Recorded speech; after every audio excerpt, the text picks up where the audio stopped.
Okay. Okay, let's wait a few seconds as we connect to social media channels and then we start.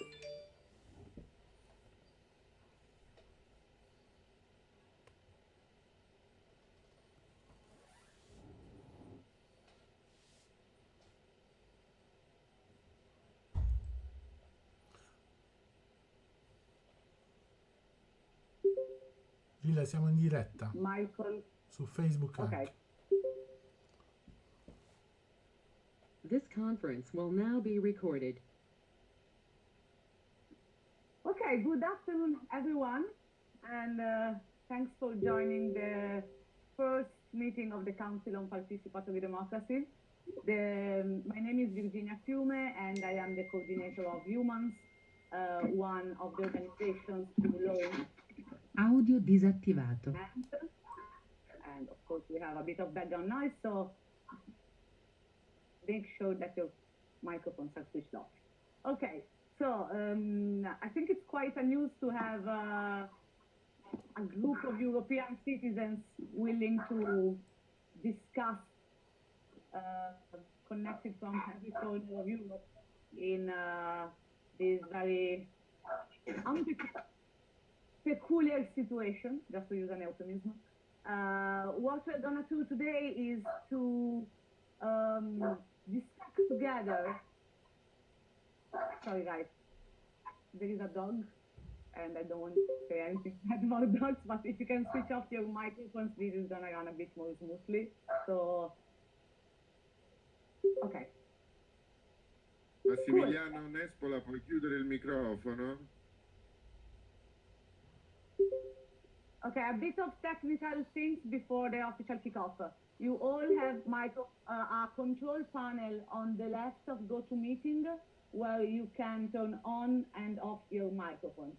And it's very important to keep the microphone switched off when someone else is talking, otherwise there is a lot of background noise and this does affect the quality of the meeting. I remind to the organizers who have a specific permission level on GoToMeeting that you can switch off the microphones of the people, like dictatorially. So do it if needed. Okay, let's do it again. Good evening, good afternoon, everyone, and welcome to the first meeting of the Council on Participatory Democracy. My name is Virginia Fiume, and I am the coordinator of Eumans, which is one of the organizations that called for this self-convocated citizen assembly a few days and weeks before the outbreak of the coronavirus. The organizations involved in these projects are Eumans, ECIT Foundation, European Alternatives, the Good Lobby, and the Centre d'Action Laique of Belgium. And together we thought a few months ago about identifying what could be a way to move the needle of participatory democracy and make sure that citizens could really have an impact in European policies. When we first called for this meeting, as I was saying, the coronavirus outbreak wasn't there. Therefore, our debate was more focused on a general approach of the best instruments to shape the EU policies, the best policies to be discussed and then implemented through participatory democracy as a complementary instrument of representative democracy. Throughout the day, we will go through all of this, so I will not take long to the introduction, but I just want to say that we are really facing a moment that no one would have had imagined.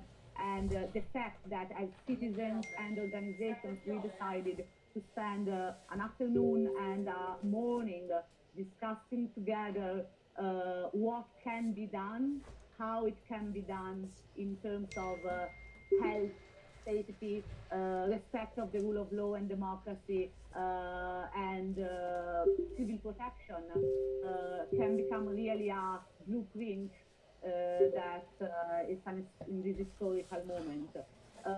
You all have seen the structure of the event in the communication that we have sent, but I want to recap what's going to happen this afternoon and tomorrow morning. So this afternoon we are going to mainly focus on participatory democracy instruments. A lot of things are and were and will be on the table in the previous month and in the next month. When we first called for the meeting, there was starting the debate around the conference on the future of Europe. And of course, there is an ongoing debate on the effectiveness and impact of participatory democracy instruments. And of course, there is always the underlying topic of the reform of the treaty. All of these things today, in a day like today, will necessarily need to be tackled in the scenario of a state of emergency. So everything that we will say today, I recommend we try to keep it tight between the fine line of the ideal, the reality on the ground, and the effectiveness of the situation. Today we're going to focus on this, while tomorrow we will focus on how participatory democracy instruments could be used to make policy proposals around the coronavirus emergency, which of course, in my opinion, has three main areas: health, welfare and economics, and fundamental rights, but we can expand on that. Now we have a round of introductions, starting from Marco Cappato, and then the European alternative teams, and then Pier Virgilio D'Astoli, to kind of frame the debate. And then we will go through some quick intro to the three main sessions that were planned for today. So the conference on the future of Europe, it still makes sense: how, when, participatory democracy instruments, what is available, what can be used, what should be improved, and the last bit around the democratization of the European Union. We have really light intervention from the main team organizers. In general, everyone here can speak and bring its own contribution. In the control panel, there is a chat element through which you can say if you want to speak, and our team will make sure that I receive all the information about the people that want to speak. I recommend to try to keep your first intervention in around 5-6 minutes, so that more people will have the possibility to talk, and then we can always have second and third interventions. Octavian is now going to share in the chat a link to a document that you should have all received via email. The document has 3 sections. One is a collaborative note section, so everyone can type what we are saying, and also once you do your intervention, it would be nice if you can, with your name and organization, write the bullet points so that everything is easy to manage afterwards and during the working of this Council on Participatory Democracy. It contains some guidelines that were prepared before the event around the key issues and proposals on the 3 sessions that we're going to discuss: Conference on the Future of Europe, Participatory Democracy Instruments, and Democratization of the European Union. And then there is a third document, which is a draft proposal for a petition that the Eumans team put together. It can be used as a working basis, but feel free to add stuff into that document. Let's make it alive, as alive we need to be politically today.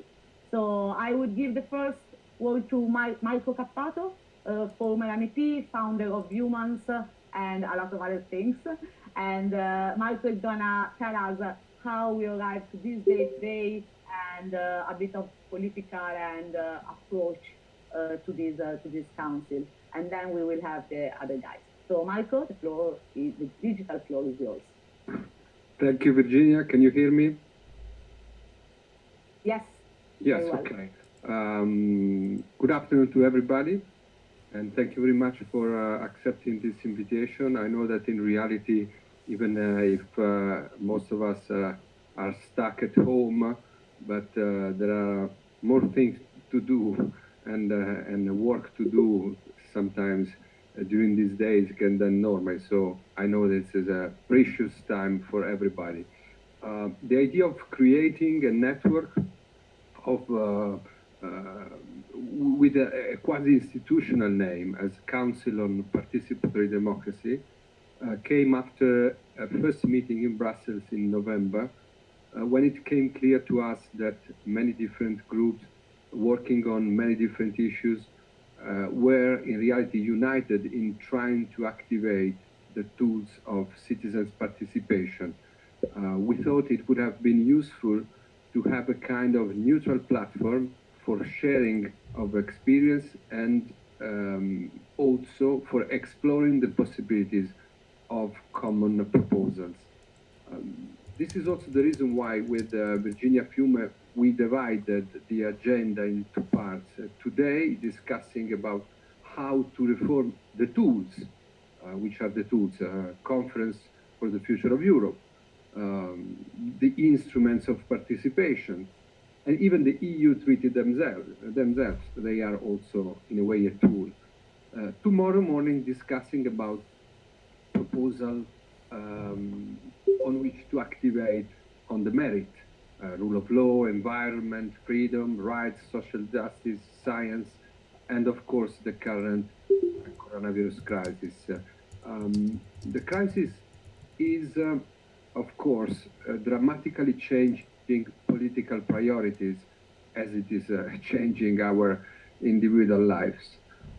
We decided still to maintain the occasion of this debate because we are convinced that the need of Europe, a Europe in which citizens' participation in particular and liberal democracy more in general are much more needed in a moment of emergency.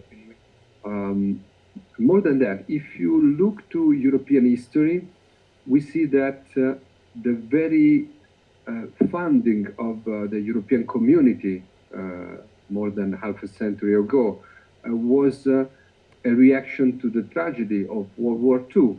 And every leap forward to European integration was a reaction to a challenge of that time. This means that also this crisis could mean a lot to Europe. On one hand or in one direction, it could provoke a new wave of fear and nationalism. It is already somehow happening. Or, in alternative, it could trigger a new awareness of how further integration and fostering of European democracy is needed. In our organization, Eumans, we prepared a draft petition to the European Parliament, hoping that the European Parliament will not shut down, because also this is a risk, asking for some urgent measures of coordination, security, emergency management, and civil protection, but also structural reforms at the European level. For direct competencies on health policies and on global level too, for further empowerment of the World Health Organization. Well, as organizer of this meeting, we are proposing to you not to give up with the planned discussion, with the agenda initially foreseen. So the planned discussion on the Conference of the Future of Europe, even if we don't know if it's confirmed, the dates and so on, the discussion on the participatory tools, petitions, European citizen initiatives, the possibility of citizen assemblies, and about the reform of the treaties. Some of you could maybe consider it as a mistake, as if we pretended to consider the current crisis as I don't know, as a business as usual. Well, it is not. Nobody could nourish such an illusion. But let's see from a different angle. What is apparently useless during an emergency? Well, if we are not disposed to abandon or to dismiss it, so we have to reform it, to make it become useful. So it is true for participatory democracy, petitions, European citizen initiatives, the ombudsman. There is nothing that can be really effective now. So what? Either we accept to abandon participatory democracy, if it were a luxury good to be sold during a hard time or time of war, either we should fight to defend it, to activate it, to use it in a way. And it is true also for democracy in itself. The European Parliament will probably suspended its activity, maybe because somebody considered it useless in a time in which heads of governments are taking vital decisions in teleconference, so they're closing borders, arguing on medical equipments, and so on. Or we should better ask for a extraordinary plenary session, maybe partially in video conference, to have a real first European debate before public opinion about all the main aspects of the crisis. We will see if the plenary session of the Parliament will be confirmed or not.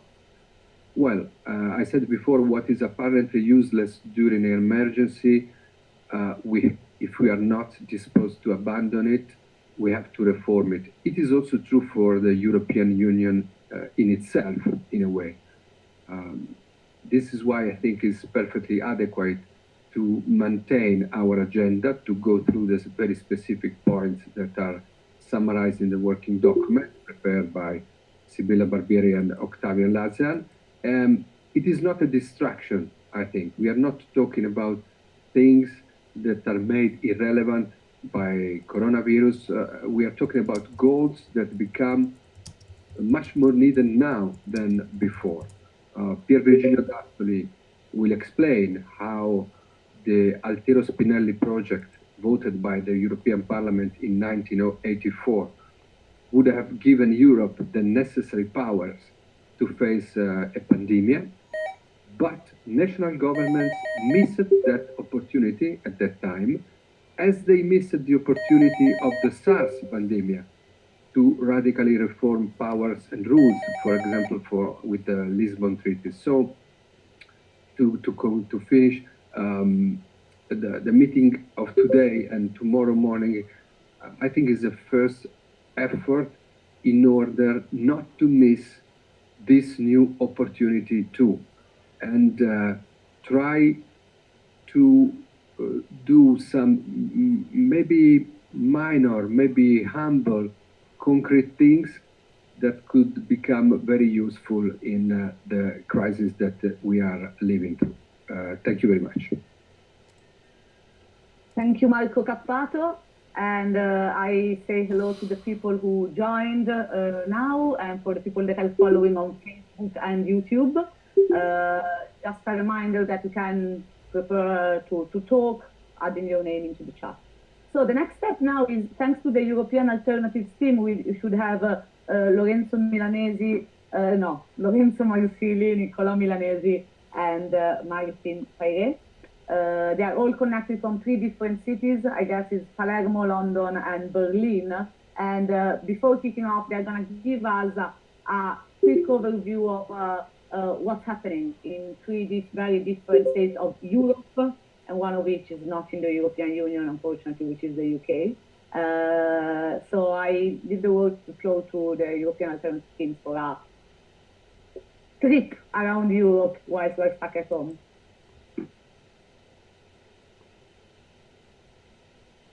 So maybe I will go first. I'm Niccolo Milanese. I'm not in London, actually. I'm in the Ardennes forest. So I usually live in France. So I can speak just briefly about the situation in France, and also in the UK, which is where I was born. That's the reason that Virginia thought I was perhaps in London. In France, as you probably know, we're all stuck inside.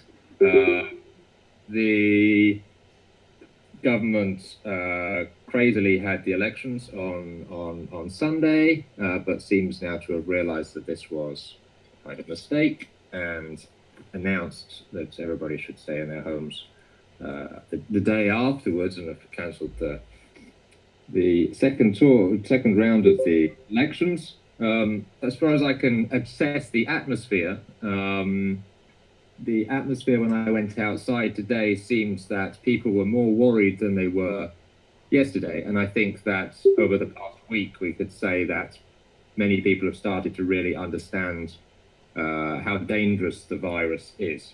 If you look at the behavior of still some people, you've probably seen pictures of people in Paris still out and about. Maybe not everybody has fully understood this, but now they have police officers explaining it to them. From my contacts in the UK, it seems like because the government has done such a terrible job in explaining what the virus is and the dangers of it, the large parts of the population have not yet fully understood quite how serious the situation is, but more and more people are waking up to it. And indeed, you've probably seen that the government, having announced last week that more or less everything would carry on as normal, no doubt thinking that it was an economic opportunity that the rest of Europe shuts itself down for the UK to be continued to be open for business, has now started to have to change its policy. They are still ruling out trapping people in their houses, but they've decided now to close the schools from tomorrow. And there's more and more demand for stricter confinement and certainly for more and more testing. I think that a European dimension is very relevant if I'm going to make the comparison between France and the UK, because you may have seen that the French Prime Minister was calling for travel to be limited between the UK and France if the UK doesn't change its policy. And this is just a metaphor for wider lack of coordination between European countries, whether they're in the European Union or on their way out of the European Union. That the closing of borders is the sign that the countries are unable to coordinate themselves properly. And so I think that, again, with the financial crisis, we're in a situation where the political institutions are not sufficiently responsive to properly address the situation, and it falls partly to citizens to organize themselves and to make clear demands on their politicians. There's been quite a big petition in the UK to get the government to try and change its policy. And so I think the example of what we're doing today is the right kind of example, showing that citizens can find ways of connecting with each other across borders where the politicians are struggling. And we're taking advantage of this extremely difficult situation to try and have some imagination about what the future of Europe could be. So I'm happy that there's so many people joining us today. Maybe I'll stop there. Thank you, Nicola. Martin or Lorenzo?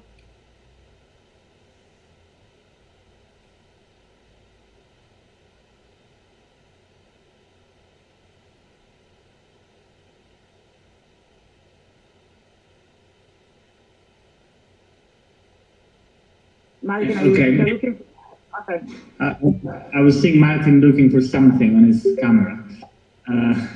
Anyway, hello everyone. I've switched my camera off because I see most of you as frozen on camera. This might be a sign of what the Financial Times was writing this morning, that the EU broadband is already under strain by the amount of remote work that's coming up. So let's see, and let's hope that this doesn't go any further than this. We have been already deprived of physical mobility. Would be pretty much a shame to also be deprived of its online equivalent. So I'm speaking to you from Palermo, which is possibly the best part of the worst part of Europe at the moment, in the sense that the south of Italy is spared numbers and tragedy that we're seeing in the north of the country for a number of reasons. The most optimists hope that weather has something to do with it. And clearly there has been a delay in terms of the time scale of the spreading of the virus, so that containment measures have worked perhaps more effectively because they came at an earlier stage in the south of Italy. So the psychologies and the morale of the people, I would say, is probably as upbeat as it gets in a situation like this compared to the rest of the country. But of course, all the measures of lockdown and so on and so forth also apply. What, however, I think it's worth underscoring is that I was really surprised at how a really chaotic, inconclusive, weak democracy such as Italy managed to effect a national mobilization on a scale probably unseen since World War II in a matter of days. And of course, due to the unfortunate time scale of the virus, it also happened to be the first in Europe, but also the first Western democracy to introduce quite dramatic measures, such as a quarantine for 60 million people.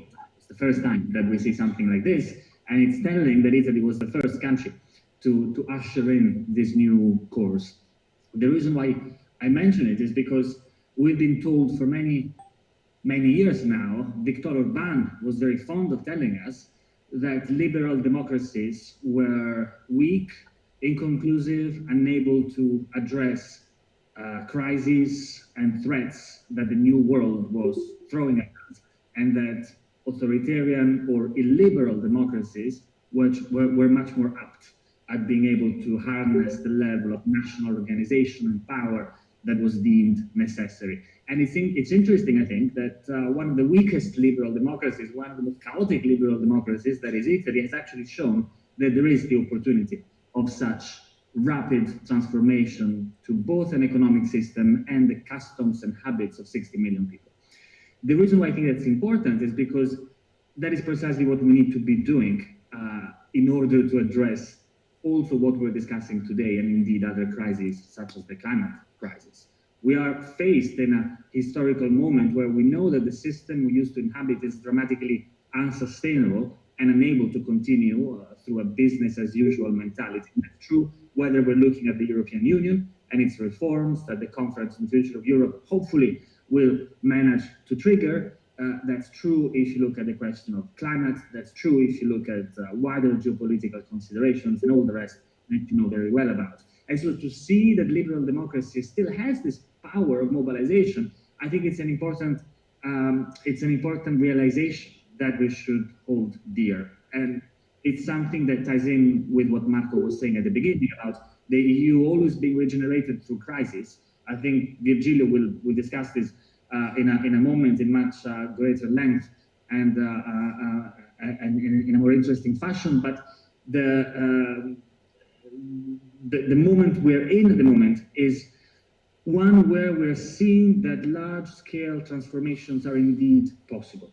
And if we manage to bring over this awareness from the current crisis to all the other crises that we need to address, then maybe we can harness a level of collective energy, of collective power, and it's difficult to use this word today, and I use it on purpose, collective optimism towards change, which is the kind of predisposition that we dramatically needed even before the coronavirus crisis came about. And so hopefully Italy demonstrates that this is possible. And I think our work today and tomorrow is also going to see how we can leverage on this new awareness of the transformative powers of democracies to bring some of that transformation also to the European Union, because we all know that it needs it quite drastically and quite rapidly as well.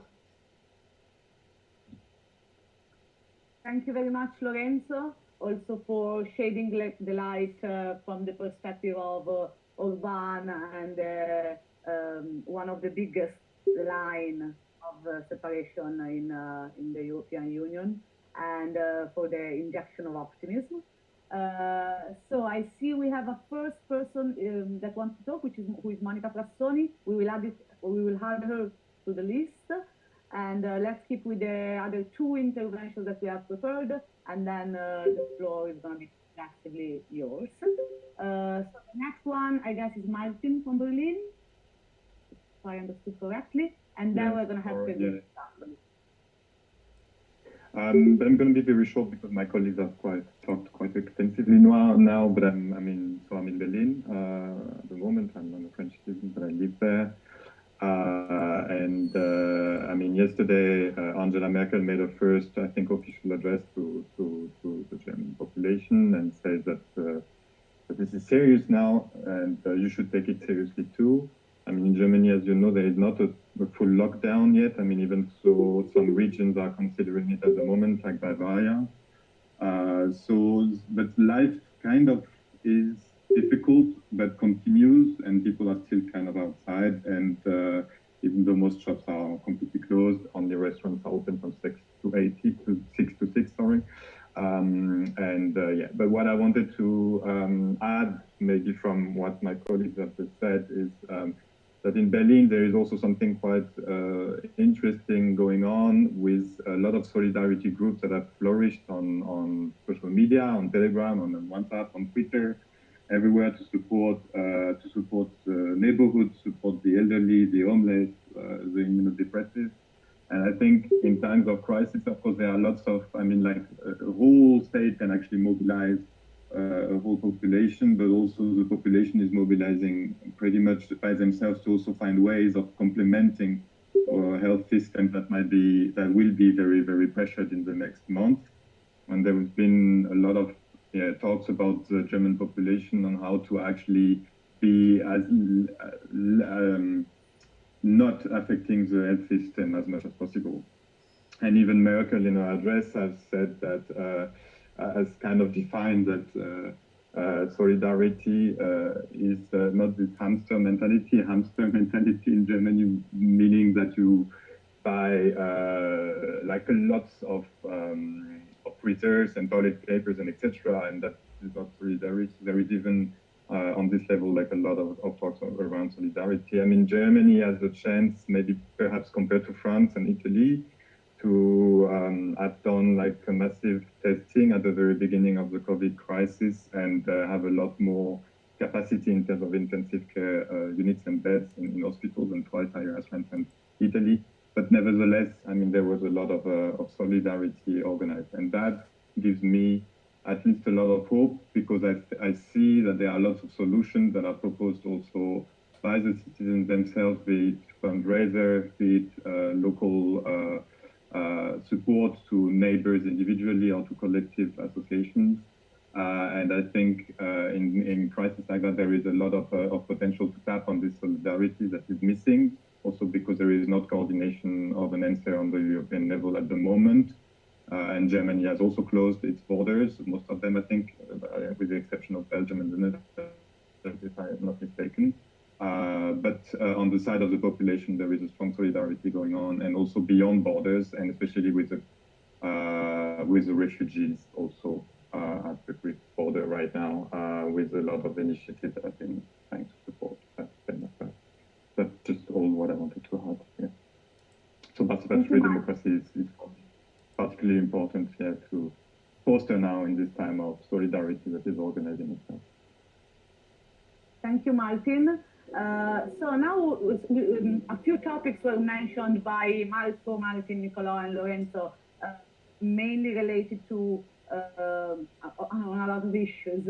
And the next person to take the stage, or the virtual stage, is Virgilio D'Astoli, who is the president of Movimento Europeo, European Movement in Italy.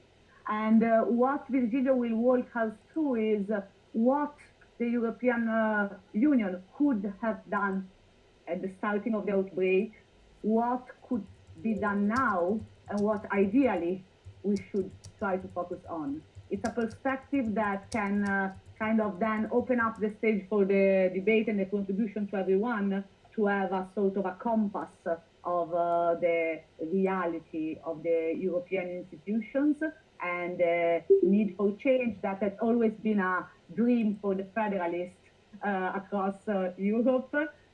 Probably there is now it's a good time to put into practice what having a federalist vision can be, and so the stage is for Virgilio D'Astoli to his overview on this.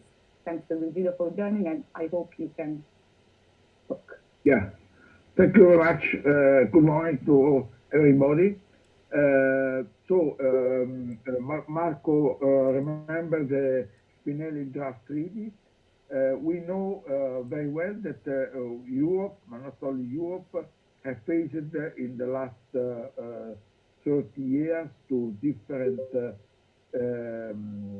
pandemic or epidemic. The first one was the mad cow, as you remember, in the middle of the year 80s. Then the bird flu, then the SARS, then the Ebola, and now we have COVID-19.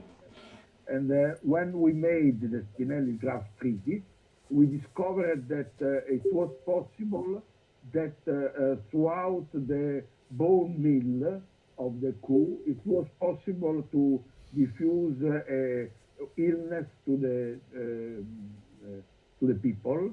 And that is one of the reasons, because not only for the Medco, but that was one of the reasons because in the Spinelli draft treaty, we proposed to organize the share of competencies between the nation states and the European Union, giving to the European Union the capacity, if I can use this name, to organize a kind of chain of command to fight against the pandemic or the epidemic, and to assure the health promotion for the citizens.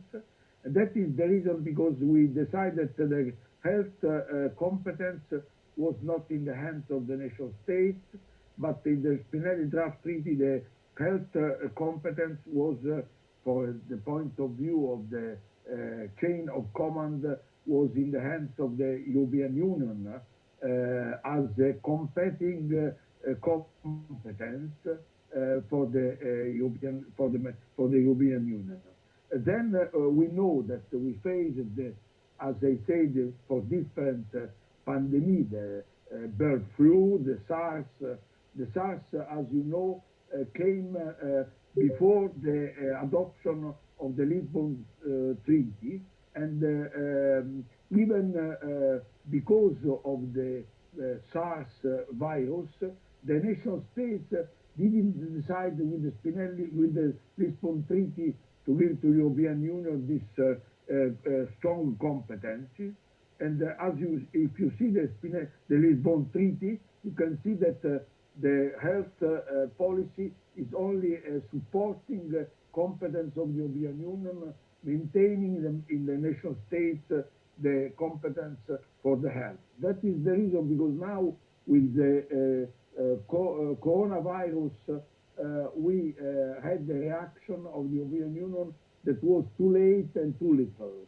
The first case of the coronavirus arrived in Italy the 24th of January, and if you see that these 50 days after the 24th of January, you can see that the action of the member states was too late, too little, and too disparate.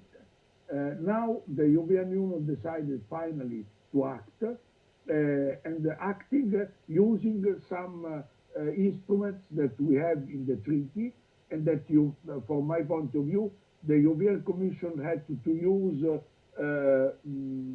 not now, but at the beginning of the crisis.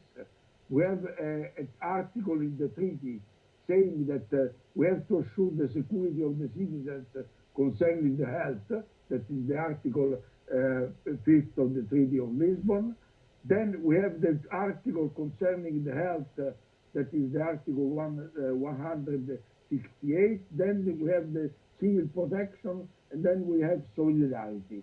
So finally, from a certain point of view, the European Union had the capacity to act, but I said too late and too little.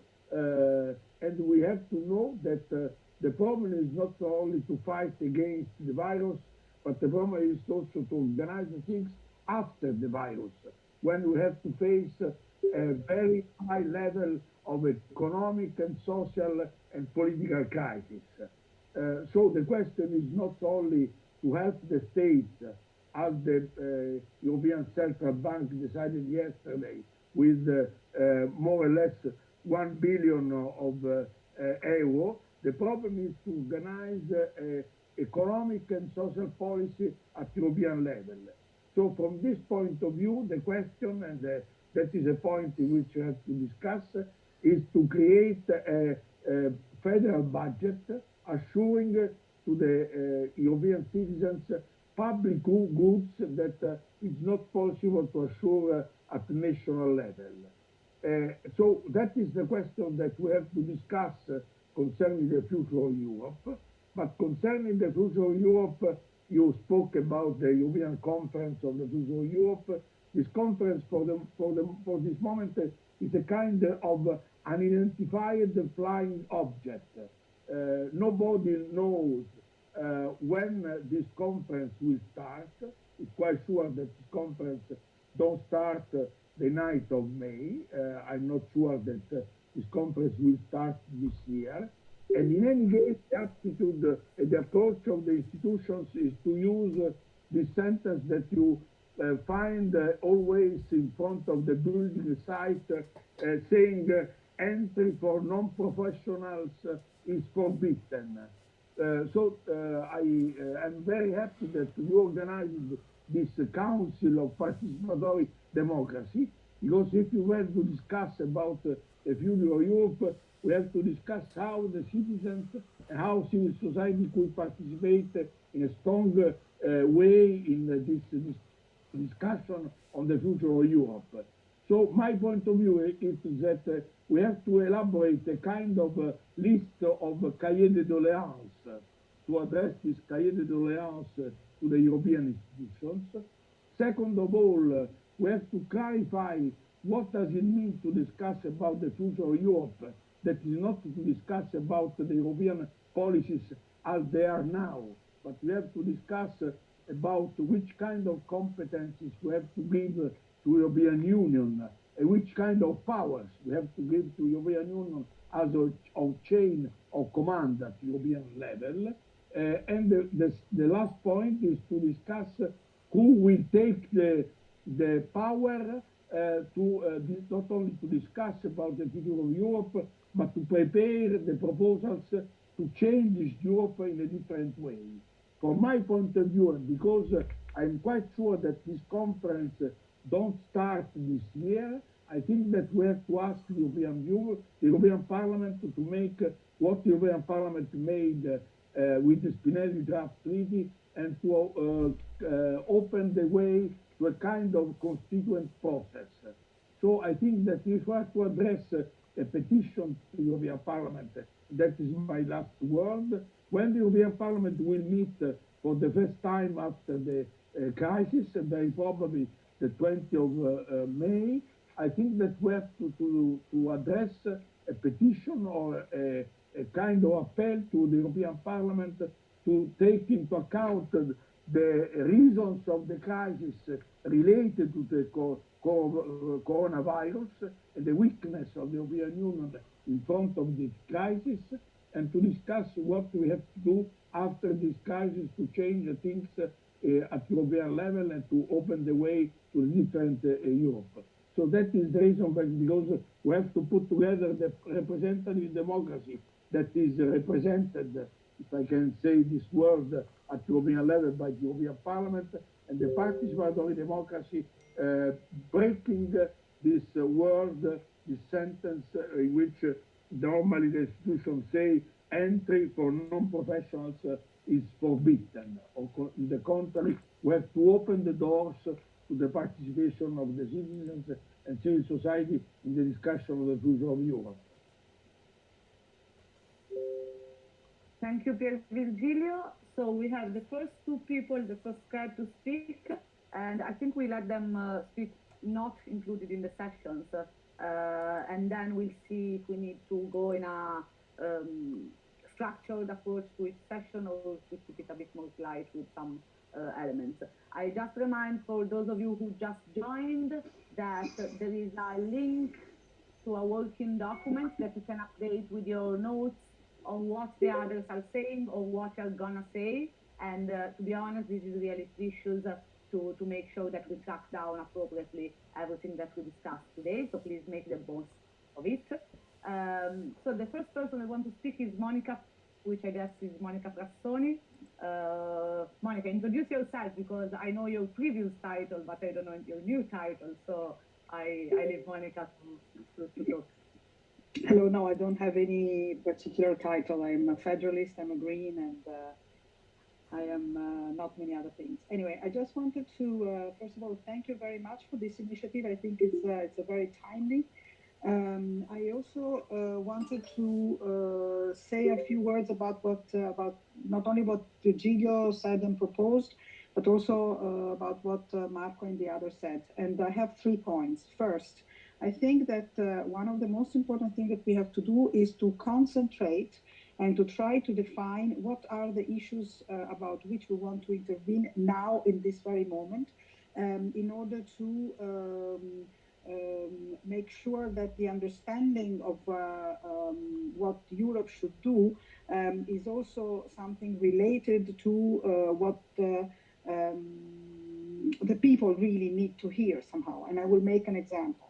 I am extremely happy, of course, to see that in Germany, in Italy, and in other places, even here in Belgium, even if we are only finishing now our first 24 hours of medium lockdown, there are, initiatives of solidarity and things like that. But I think that what is really missing is the fact of having the idea that this is part of a European strategy. And this is something that we have to very much insist on.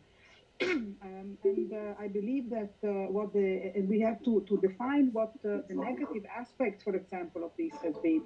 Like, for example, this idea that... hello? Can you hear me? I don't know if you can hear me. Yes, we can hear you. There was a bit of okay. So, all right. So, and so I think that we have to concretely put up certain things that we have to somehow stigmatize. Example, it is completely useless to close internal borders. It is unacceptable that the European Parliament doesn't meet. It is, you understand, I don't know if you understand what I mean, in the sense that there is, in this moment, a little bit of overlap between policies that are, of course, necessary, like the lockdown, etc., and the European dimension, which is really not very clear. So I think that it would be interesting to understand also from all of you what is it you believe that the European Union should do. And I believe that what Virginia expressed is certainly important and interesting. Sorry, I have something in my throat. But I think we have to be a little bit more granular and define what we want to propose. Thank you, Monica. So I have, wrong file. We have Robert Goya from Voting Without Borders, and then Sibilla Barbieri. Then, if you agree, I would let the floor again to Lorenzo Marsili for a quick intro on the conference on the future of Europe. So we kind of move to the sections, but let's keep everything in mind as we progress. So Roberto Gioia, Sibilla Barbieri, and then Lorenzo Marsili. Thank you very much for having me, and thank you very much for this meeting. I express my solidarity with all of you. I'm a master's student here in Leuven in European Studies, and I'm also in the initiative of Voting Without Borders. And at our initiative, we believe that political rights in the European Union should be enhanced, and here I will tell you why do I think so. It's because the liberal democracy purpose in the EU model, it works since 2009 Lisbon Treaty, but excuse me, but it shows lack of functionality during crisis, as in sometimes EU has late replies and there's not enough solidarity. And due to this, the European public opinion is divided. And I've noticed earlier, some of you, I can't remember who exactly, but I thank you for the speech and opening up about the issues of the eastern part of Europe, and more specifically about Viktor Orban. If we look at Viktor Orban, his policies are a direct response to the migration crisis in 2014-2015. And he did so, and he got the popularity around the European Union due to the fact that he capitalized on Eastern frustrations nationally in Hungary from the 1990s migration issue. Due to the fact that during the 1990s, European solidarity was low, and due to this fact, he immersed himself as a political leader, as a sort of a constant contestation against the liberal democracy purpose in the view of the EU. Hence, he created the front against liberal democracy. And urban policy is also a response to the diminuting power of the US and the more unstable international stage. And that's also due to the fact that the EU has a hard time capitalizing on its power in the international stage. And this is a problem which is mostly capitalized in the entire Europe, and that is sovereignty. So combination is not a successful one. Sorry? Was that a reply? No, I think we'll just a mic open, so. Okay, okay. And I would also like to draw attention over the issue of sovereignty nowadays in the European Union, because sovereignty is a way to also diminuate solidarity in times of crisis. It works perfectly. If we look at Brexit case, for instance, everything happened due to the fact that it was the migration crisis going on, and Brexit happened. The referendum came due to the fact that the migration crisis was an issue which the European Union had a hard time dealing with. And due to the fact that the discourses about sovereignty mostly capitalizes on the public opinion's narrative during times of crisis, the narrative power of populism and the influence of the fake media, plus the usually late and reluctant response of the EU institutions has a toll on the European Union's solidarity project as an EU citizen. Hence why at Voters Without Borders, we believe that political rights in the European Union should be addressed, and we think that this is the moment to act, and therefore the Council of Participatory Democracy has a clear leeway to make an impact now. And here I will like to rest my case. Thank you very much. Thank you, Robert. We now got Sibilla Barbieri and Fernando. Just one note for everyone, after this intervention, we'll go through an introduction on the conference of the future of Europe. If you can all edit your name in the chat, adding name, surname, city where you are in, and when you ask to talk, if you can also write down the organizations that you belong or the whatever, so that we have a bit of a understanding of who is online. So Sibilla Barbieri and then Fernando Chironda, if I remember correctly, and then we move to the first session. Is it okay? You can hear me? A couple of points. The closure of the borders in this period is showing us that there is a serious risk for the European democracy. On the other hand, we can see that millions of people are forced to use digital media, and so is a process that became very quick for millions of people everywhere. So the point is in which way we can turn this situation in a plus, in an advantage. We activists need tools, and from many documents, because we received before for all these organizations, we see that one of the points is that is the idea to use new way for the democracy, new way to develop democracy.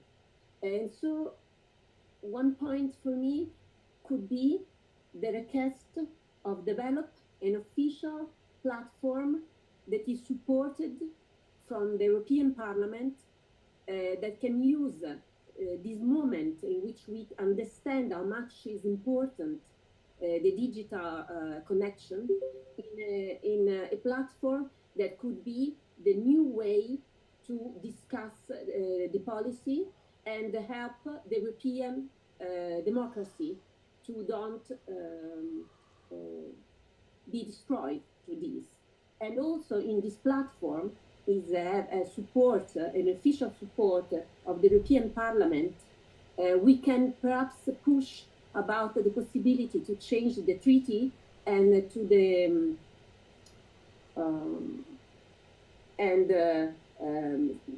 support the possibility that Europe became a really not only an economical point, but also a political point. Okay, thank you very much. Thank you, Sibilla. So we got Fernando, and then I would ask Lorenzo Marsili first and Lorenzo Mineo after for the speech. So let's start with Fernando, if you can introduce yourself, and then you have your time.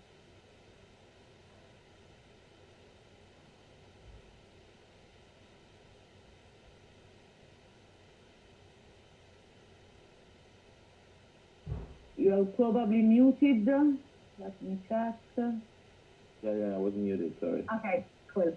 Can you hear me now, right? Yes, we can. So I was saying my name is Fernando Gironda, and I work for TILT, and TILT is a citizen platform, campaigning platform, which was basically created by the European Greens, and I'm based in Brussels. Well, I have just, I sorry for joining later, but I had a previous meeting that I joined before. And the thing that I want to share with you, in which most of you also already touched it in a different way, especially when it comes to the issue of coronavirus thing.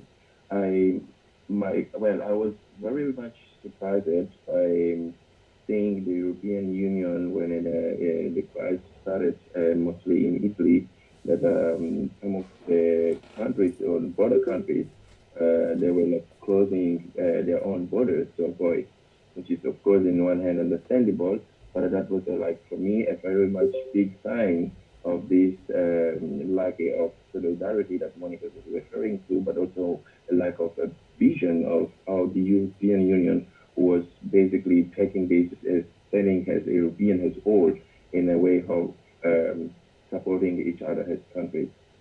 So I think that's probably one of the big things that basically, at least in my perspective, was kind of shocking and to see that happening. And if you look into the kind of, the feeling that I have when it comes to results of it, it's more about people feeling less attached to the concept of the European Union, since it seems that the issue itself was left to the countries to deal with that. And I mean, I look again, Italy as an example, because we can see that the country has done a huge amount of work and the drastic policies to kind of somehow, to prevent what's happening, but without much of European or Europe being in there somehow as well.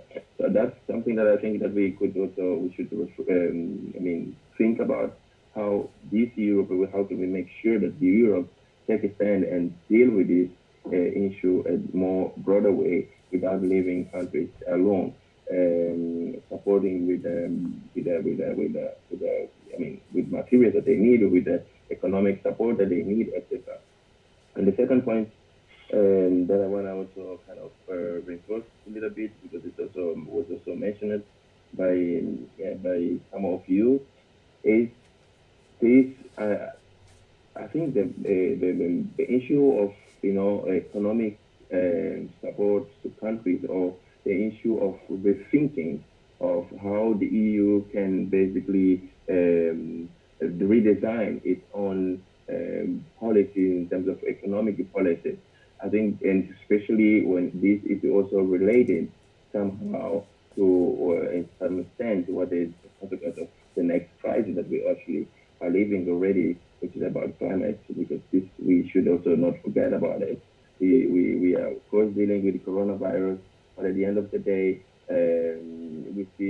we can see that some of the measures that we're taking, especially in some countries like in Italy, they actually in one way or another help us to kind of force people to do something that can be useful to stop or to at least to reduce the risk. And then that means also that, for me, that means also that at the end of the day, if there is a will from a European Union countries, from the European Union itself, to kind of force or drive with the major, let's say, policies in terms of what can be done also in terms of climate, which is going to be, again, the crisis we are already facing. So something can be done in there. So I think we can also think about something there. And again, I'm just coming in with some of my very random personal thinking about all these issues. And I'm not sure if how much they would be useful contribution for this discussion that we are having now. But yeah, the main point for me is that we make sure that the coordination of the way how the European is dealing with this crisis should be more evident and more stronger and more present, and supporting each other in terms of solidarity should be one of the first things.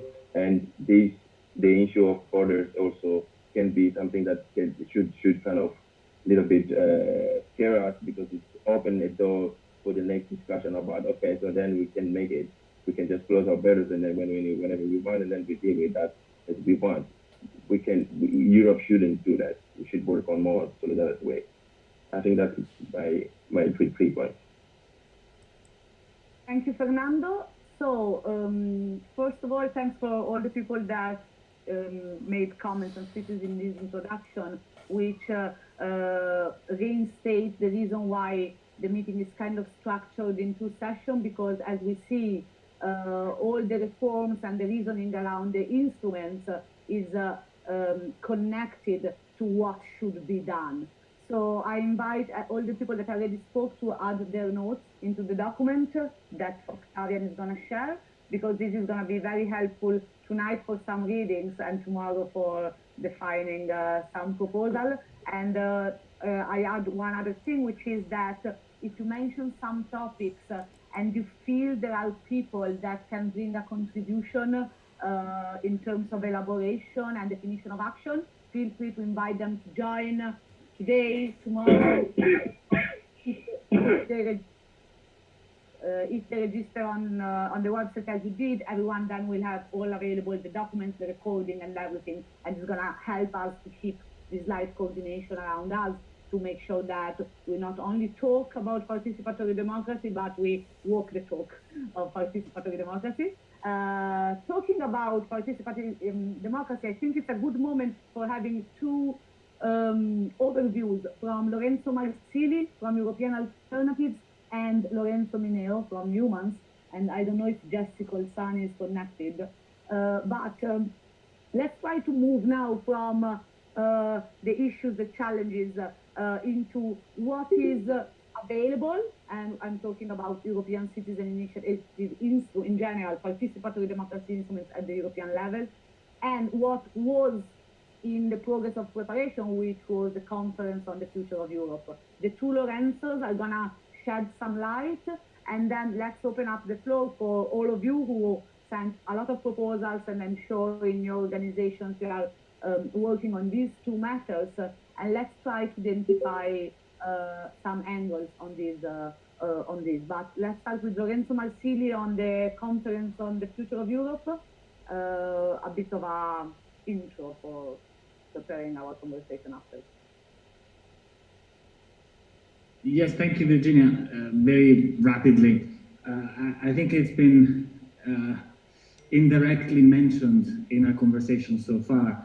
If until a month ago, the conference on the future of Europe risked appearing dramatically inadequate, given the challenges and threats that the European Union was facing, given the urgency of climate action and transforming European economic policy in a way that was conducive to giving real teeth to that climate action. If the conference risked appearing inadequate back then, back in January, the risk today is that it looks downright surreal, confronted with what is happening in front of us.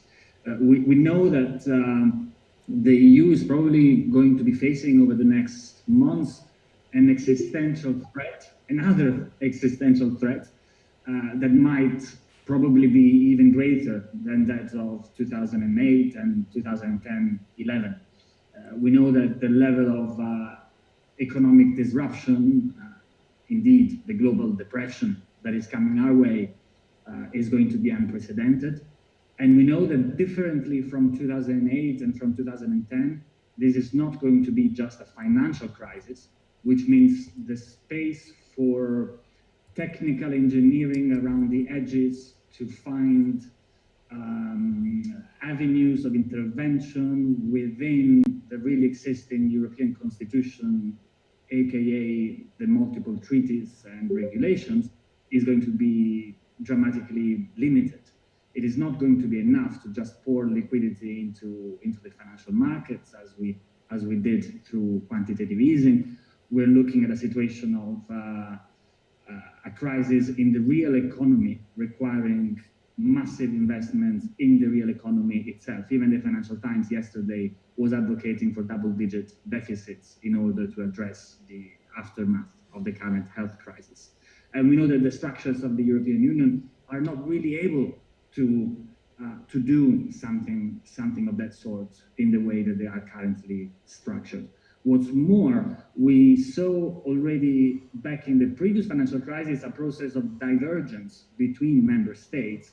We saw that the crisis of 2008 and then again of 2010 reinforced the diverging path between the south and the north of Europe, for instance. And that path of divergence, although with different geographies, would probably be replicated at an even greater scale today, as some countries completely shut down their production system. In Italy, we know that there is no production happening at all except the production of food and medicines. This is, again, something unprecedented since the Second World War. So we're faced with a situation that calls upon some pretty dramatic and drastic measures, and also calls upon a certain urgency and speed of action for those measures, which flies in the face of the Conference on the Future of Europe as originally planned, a long-term process that was going to look at some not so radical, ultimately, transformations to the EU infrastructure. To put it in one line, when the European Union risks a breakdown and an economic crisis on a scale unprecedented since World War II, it would appear surreal to just talk about introducing transnational lists in the 2024 European elections. And this is the danger that we have with the conference at the moment, that it loses completely any relevance, and in fact, it just becomes an instance of the detachment from reality of a certain Brussels bubble and European discourse.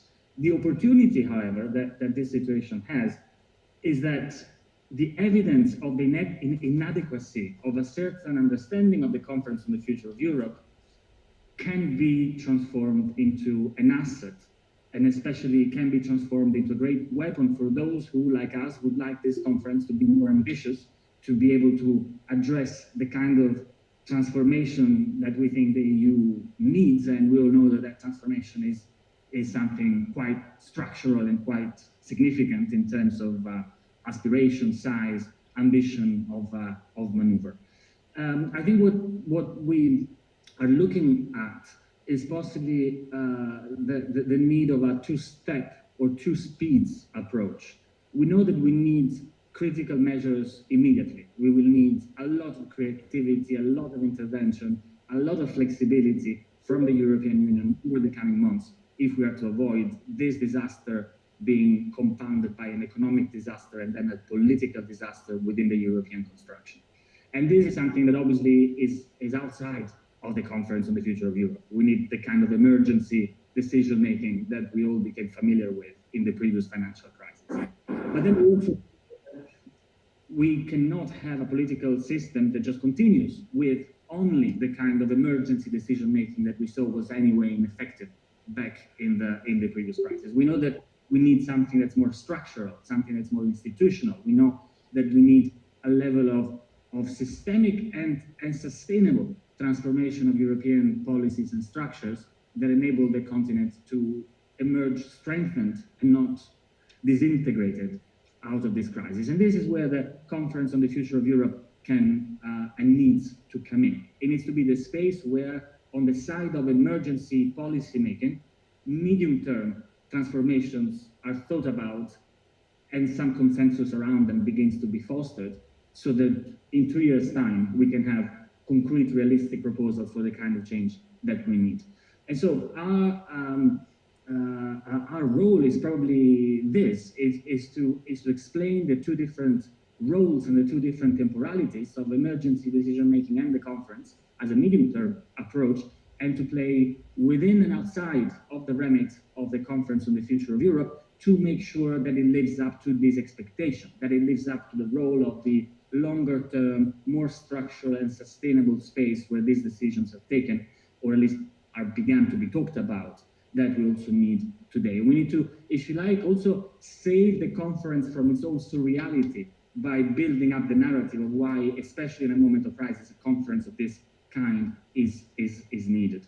And as we do so, as we build that new framing for what the conference's role within the context of a health crisis and a coming economic crisis is, we need to do all that we can to make sure that that's actually respected in the ongoing proceedings of the conference itself. There is nothing that would damage the idea of a democratic transformation of the European Union as much as seeing a conference that's meant to draft the Europe of the future that is completely inhabiting a different planet from what hundreds of millions of citizens in quarantine and losing their job are inhabiting.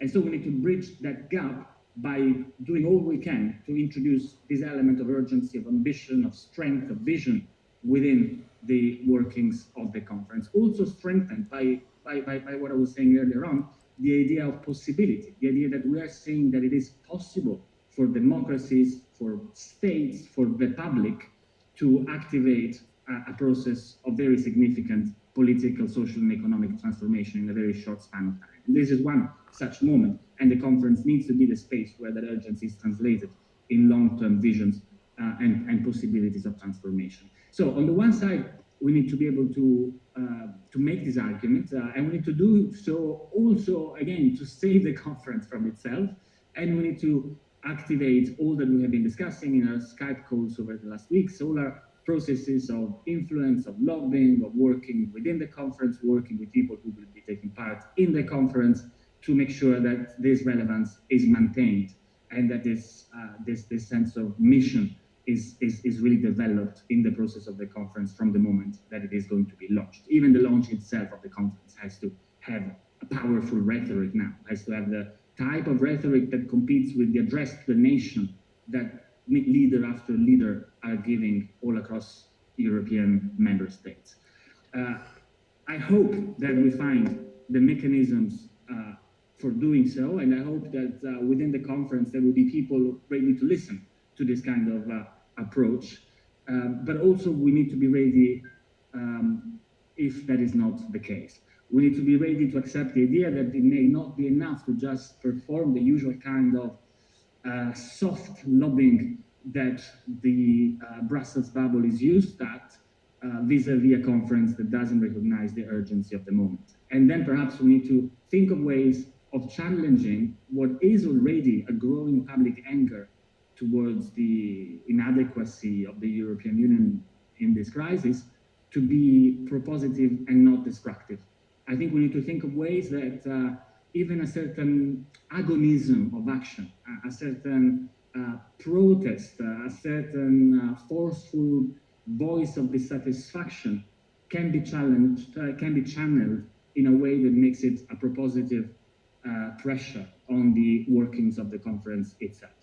When we spoke over Skype a few weeks ago, we discussed the idea of radically pro-European democratic contestations of the conference itself. Now, this may not be the moment for contestations also because of basic questions of social containment and isolation, but I think we need to work on this double track. How do we influence the conference from within, given the usual lobbying mechanisms and influence mechanisms and public pressure that we're used at, and how we up our ante, how we increase the level of noise that we can make as a way of challenging this anger that is going to be coming towards us in the near future. And in some cases, as in Italy, it is already very present. It's notable how China is getting much more favorable press in Italy than the European Union is. And we know what the President of Serbia said just a couple of days ago, very harsh words towards the European Union. This kind of behavior is going to be, if anything, increased in the weeks ahead. And it's part of our duty to be able to channel that when it comes to our relation to the Conference on the Future of Europe. The final point that I'd like to make, it's a very quick one, and it's this: while we frame our approach to the conference, while we try to justify its existence, while we try to increase its ambition, while we develop innovative ways of action to channel social protest and anger beyond lobbying, maybe we also need to think of what we can do, and we need to prepare some scenarios of what we can do if this conference ends up being a lukewarm, top-down, ultimately meaningless exercise in petty politics and navel-gazing. This option is a very realistic one. Until last month, I would have said that this was going to be the most probable outcome, that in 2 years from now, we'll see a completely pointless conference that at best has some fudges around the edges. Given the situation now, it might just be that something somewhat more relevant will come out of this conference, given the urgency around us. But I think there is still a pretty high likelihood of this not happening and the conference failing its mission and hence failing European citizens. And in this case, I just want to leave you with this provocation. It might be that the time will come a couple of years from now, which means that we need to start preparing that now, for citizens themselves to organize institutionally and politically into an alternative citizens' assembly or citizens' conference on the future of Europe. This is something, and Virgilio D'Astoli knows better than anybody else, that has been done in the 50s by Spinelli and friends, who organized the elections of a constituent assembly, and more than 500,000 Europeans voted for it in the old analogical ways of the past. And I think it shouldn't be beyond our level of vision and ambition to at least consider the possibility that we work together, creating some scenarios and plans for action that enable us in 2022, when this conference may have resulted in failure, that we call upon, construct, elect, select, randomly select an alternative citizens conference that does the job that this conference would have potentially, we hope not, potentially failed to do. 2022, it's the end of the Conference on the Future of Europe. It's also 2 years before the next European elections. And that's an interesting time frame for me, because we prepare for what happens after the potential failure of this conference, and also create a vehicle that can influence and play a role in the next appointment of the European elections in 2024. So this is what I wanted to say, and it's summed up in 3 points. Let's frame this conference differently. The conference itself needs it now. Let's devise innovative and also agonistic ways of influencing this conference and to bring that ambition that we need within its remit. And let's think longer term of what we can do in order to substitute this conference if it fails us all as European citizens, as we hope it won't, but as we know, it is certainly possible that it will. Thank you. Thank you very much, Lorenzo Marsili from European Alternatives. I see that there is also Jessica Olsani from the Good Lobby, so I will give the floor to Lorenzo Mineo on the innovation of participatory democracy, and then which flows nicely with what Lorenzo said, and then to Jessica Olsani. So we have an overview of the tools available, the instruments, and in the meantime, guys, don't forget, if you want to talk, you can add your name into the chat. I already have Virgilio D'Astoli signed in, and Federica Martini from Cesue. So Lorenzo Mineo, and then Jessica Olsani.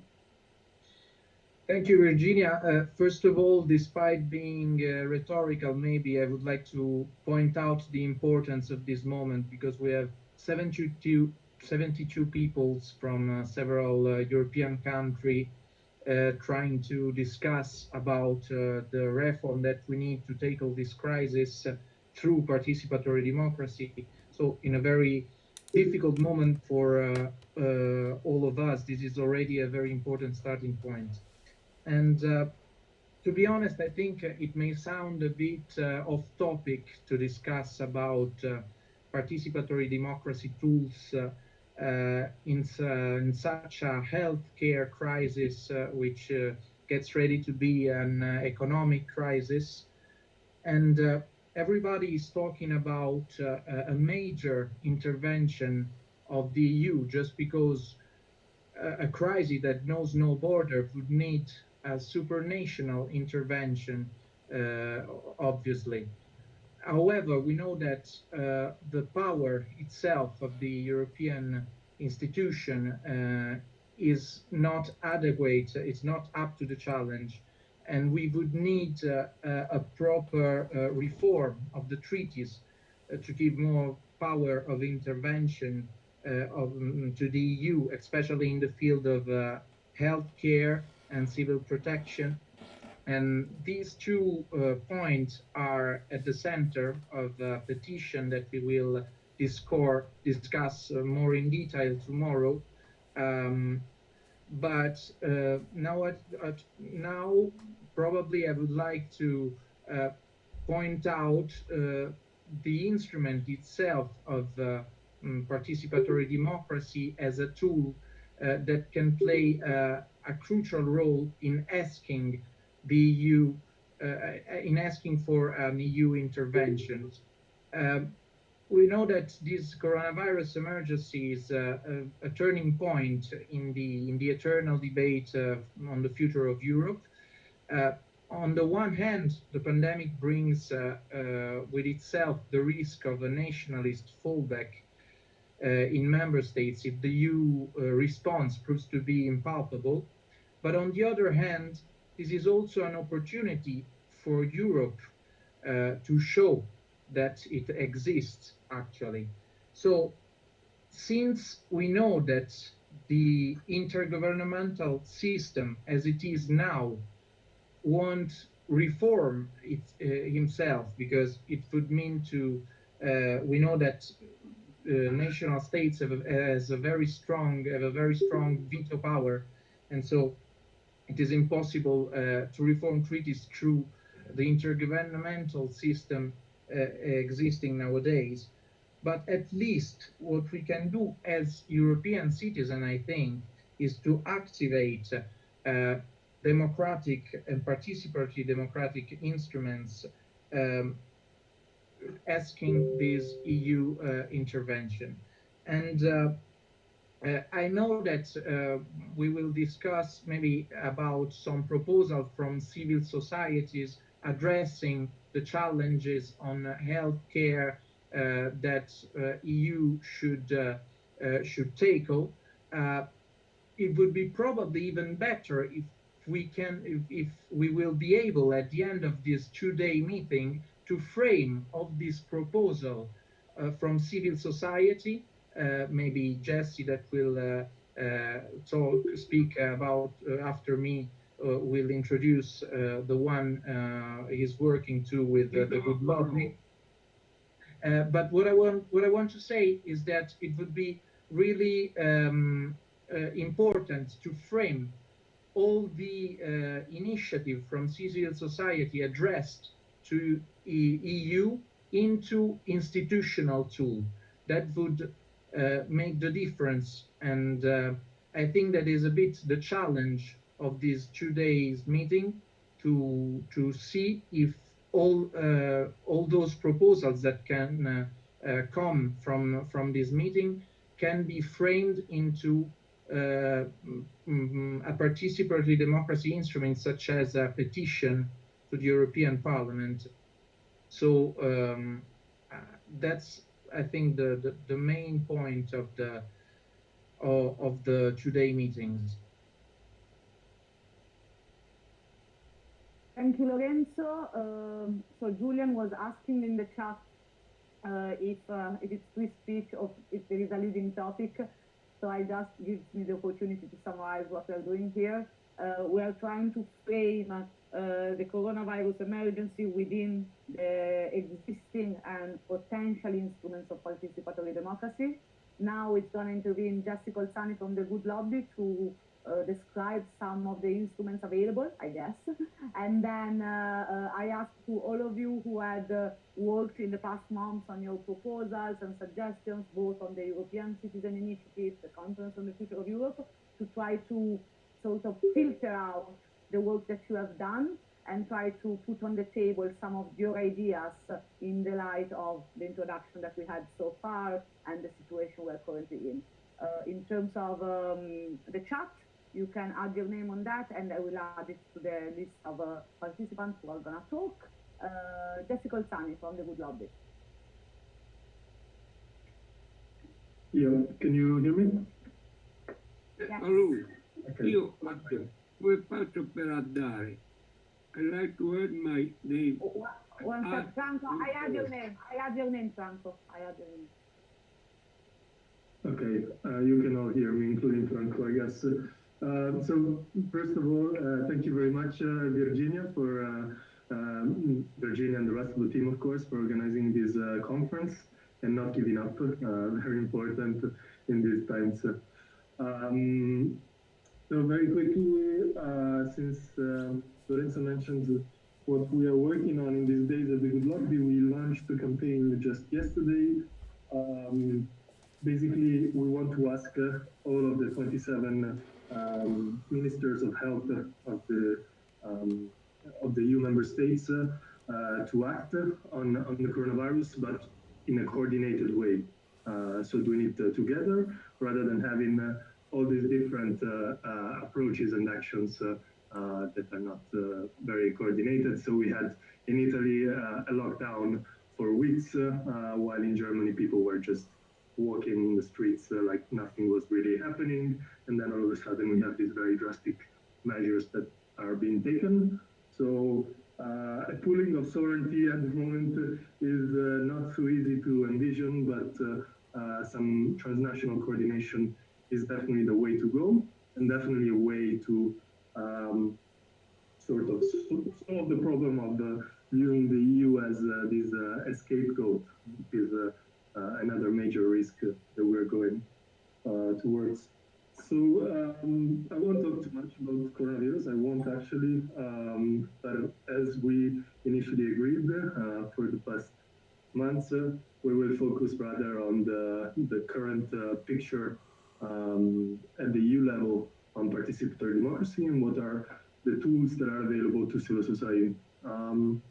First of all, I get to talk often to some MEPs, some members of the parliament.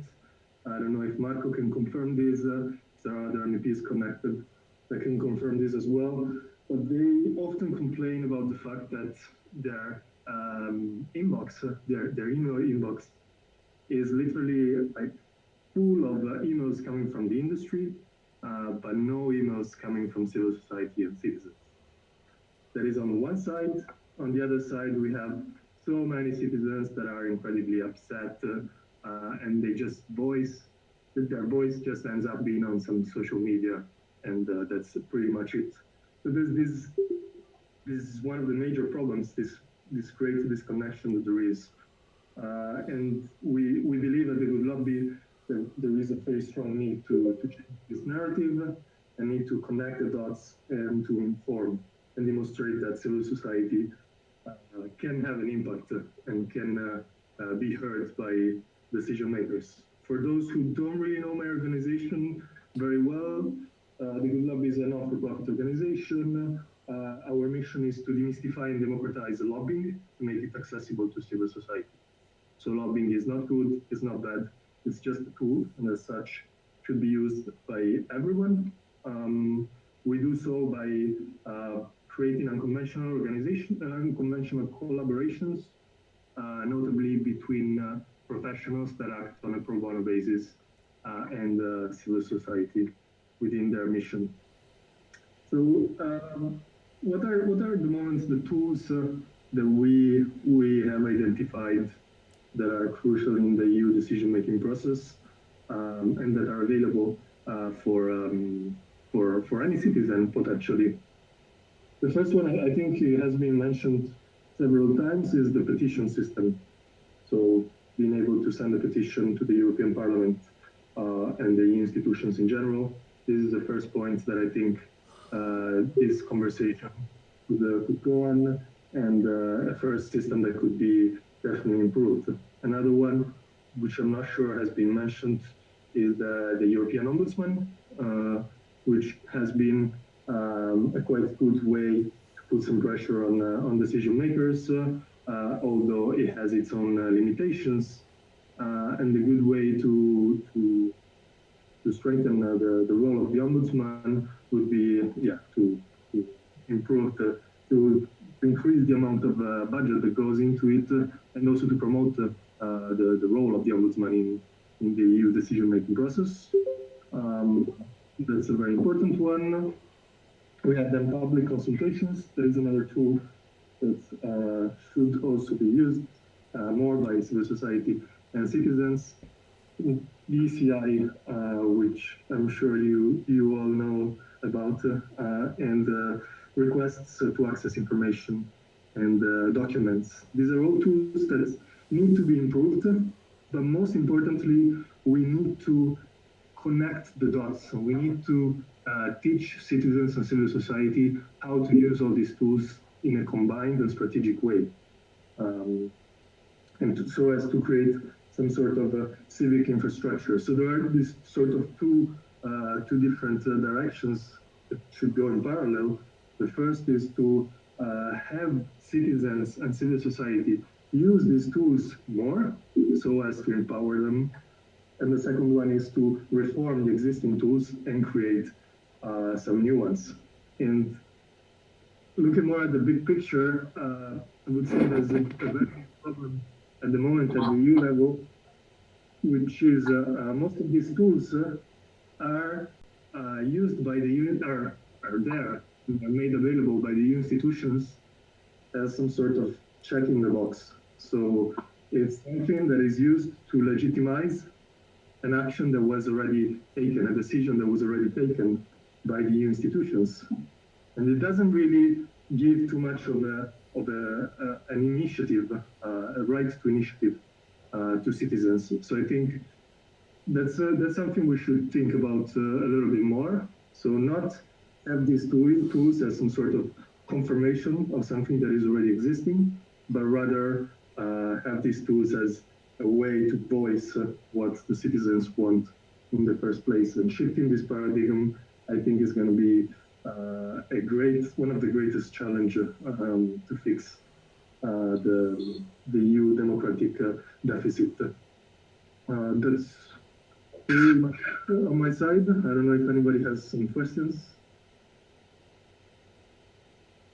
Thank you, Jesse. Thank you very much for the introduction. Now we have a few people that are ready to talk. So the next one is Michele Fiorillo from Civico Europa, or Civico Europa. I don't know how it's pronounced. And you need to activate your phone. Okay. So, okay, yeah. Good. Doesn't work the cam, I don't know why. Okay, it's always like that. Sorry. Yes, first of all, thanks to Virginia and Marco and all the people they organize and allow to be all here together. And I think so. You can hear me? Or? Yes, we can. There was background noise. We are muting the phone. But yeah. Okay. And I think somehow here is plastically demonstrated that democracy can work also not in person,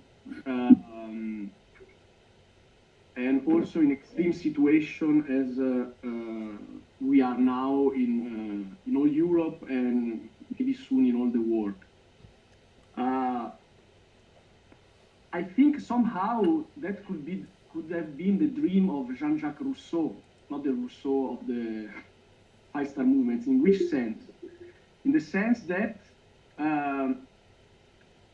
in this moment, you would have, if you would decide to have a democracy functioning through deliberative assemblies, you would have single people, individual people, they would debate and deliberate in their own single space, individual space, detached from the assembly somehow. But it's not true totally, because also here we are interacting, right? but somehow why I'm saying that, because somehow this is the dream of the liberal democratic paradigm of democracy, in the sense that each one could deliberate, look into a recta ratio, and look into the general will. That was not the paradigm of Rousseau. Of course, we know that Rousseau could be interpreted in a way as a radical democracy, but some other people interpret as totalitarian democracy, right? And we are facing this risk nowadays. And we have the need to build now the infrastructure of a new possible world. We don't know what will be, someone of you already said before, what will be the outcome of this situation. Could be any outcome. And so I think that we can exploit the situation, building up new infrastructure for a new era of democracy, where deliberative democracy, which is not, as we know, as a definition, not just participatory democracy, will go to implement, integrate representative democracy, not in opposition, but as said, as an integration.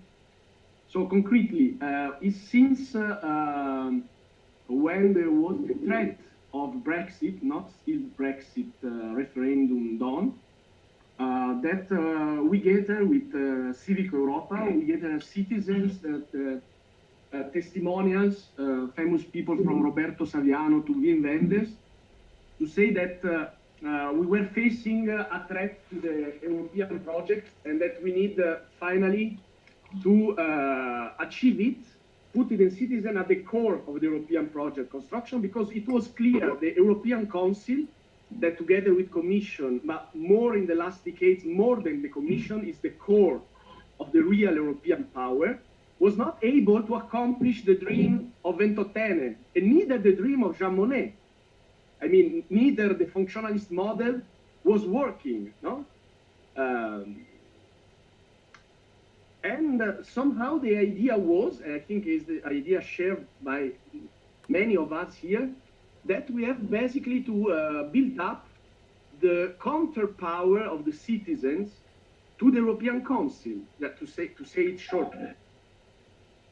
And I think, as also Lorenzo mentioned before, we can do it exploiting the Conference of Europe, moment, showing when it will be organized, and let's see how will be organized also, because how will be organized, we are not sure still, or maybe we can just something for the head of state at that point, or they will decide to postpone, because the news are saying that probably the situation like this is extending for the next 1 or 2 months more, right? And maybe more. There are models saying that until we don't have a vaccination, that will be the normal situation for almost 1 year. So I don't know actually how they can imagine this conference on future of Europe, if not as a meeting among leaders. And so the point is how to involve citizens, if still they want to involve citizens, involved in a productive way. So we are not starting from nothing. There are our experiences. I don't know if here there is someone from Barcelona in Comú, for instance, or someone working with the platform Decidim. Well, our comrades, friends in Barcelona, they experimented this very advanced civic tech platform, Decidim, which was imagined to systematize the work that was made physically already, experimented already by the Indignados movement, no? Assemblies in each quarters to decide together the things about the common good of the city. And then systematize these assemblies also through a web platform able to coordinate better the people. So it was not a substitution initially to the physical assembly. But then they started also to decide that the vote was possible to this platform too, not only in assembly. So I give you just then a first maybe proposal also for our council. Why not, for instance, to try to experimentate this Decidim platform or other platforms like this in the other way, starting from the virtual reality, which is also a reality, and then when it will be possible, to make this structure that we build up virtually reality. And in this platform, the citizen could be implemented also in other ways. Also, there are many other type of this civic tech. You can have consultations, you can have referenda, you can have deliberative discussions, forum system like deliberation, etc. Then the second thing that I wanted to outline is and that we work with Civic Europa, is the power of reason, the power of proposals. So we made this massive consultation named We Europeans. I think was one of the first, if not the first, at that level last year, right before the European elections, to say to the people, okay, you are not happy about Europe, so but what is your proposal actually? And we made this consultation. We selected 10 people, auto-selected by the citizens of Europe. They transnational. They deliberate on online platform, and they were then the best 10 proposals. Best in the sense they were the most voted then by the same citizens. Among 2 million of people participate in this consultation. Were invited in the European Parliament to confront their proposal together with the representative of the different democratic and progressive groups in an extended means from the European left to the EPP to confront their proposal with them and civil society organization in a deliberative format. And the outcome were not so bad, I should say, also because of the presence of the media press, etc. And that was a way for us to contribute, like, to deconstruct the populist nationalist narrative. Now we are reasoning about something other, which is this idea of how to use online deliberation in a more precise way. So not just consultation, but deliberation. Maybe some of you knows this platform named Chialo. It's, Michele, can you go to the conclusion? Because they're going to too long. I don't know if you know Chialo, but by the way, is a way like of reasoning, like based actually on the Platonic way of division of concept in two. So why this, why not, if this, then why, etc. And it's quite used also in Germany by many NGOs. And it was never experimented to a transnational level. Maybe we could imagine to think to that. I go to the conclusion saying that as said Lorenzo and others, also Pier Virgilio, many organizations, also DN25, of which I'm part of, and I'm organizing with them a campaign for a constitutional assembly. The idea could be also that we could crowdsource together and proposing to other citizens, crowdsource a draft of European Constitution, exactly as Spinelli made.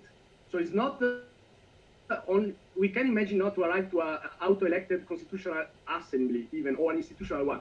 But first we can also fake the thing and imagine how to crowdsource a European constitution in a participative way, also without a constituent assembly.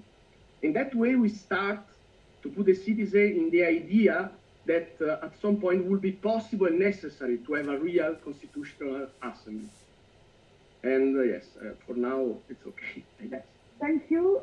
Just one question, because I saw you talking as Tommaso Campanella, but you were registered as Michele Fiorillo, so... Yeah, because this is the computer of my brother, and my account has a joke of me, gave me the name Tommaso Campanella. You know, this ancient philosopher of Renaissance. Very inclusive environment. If you're two, we can... I mean, it's okay, but good to know, Michele. Thank you very much.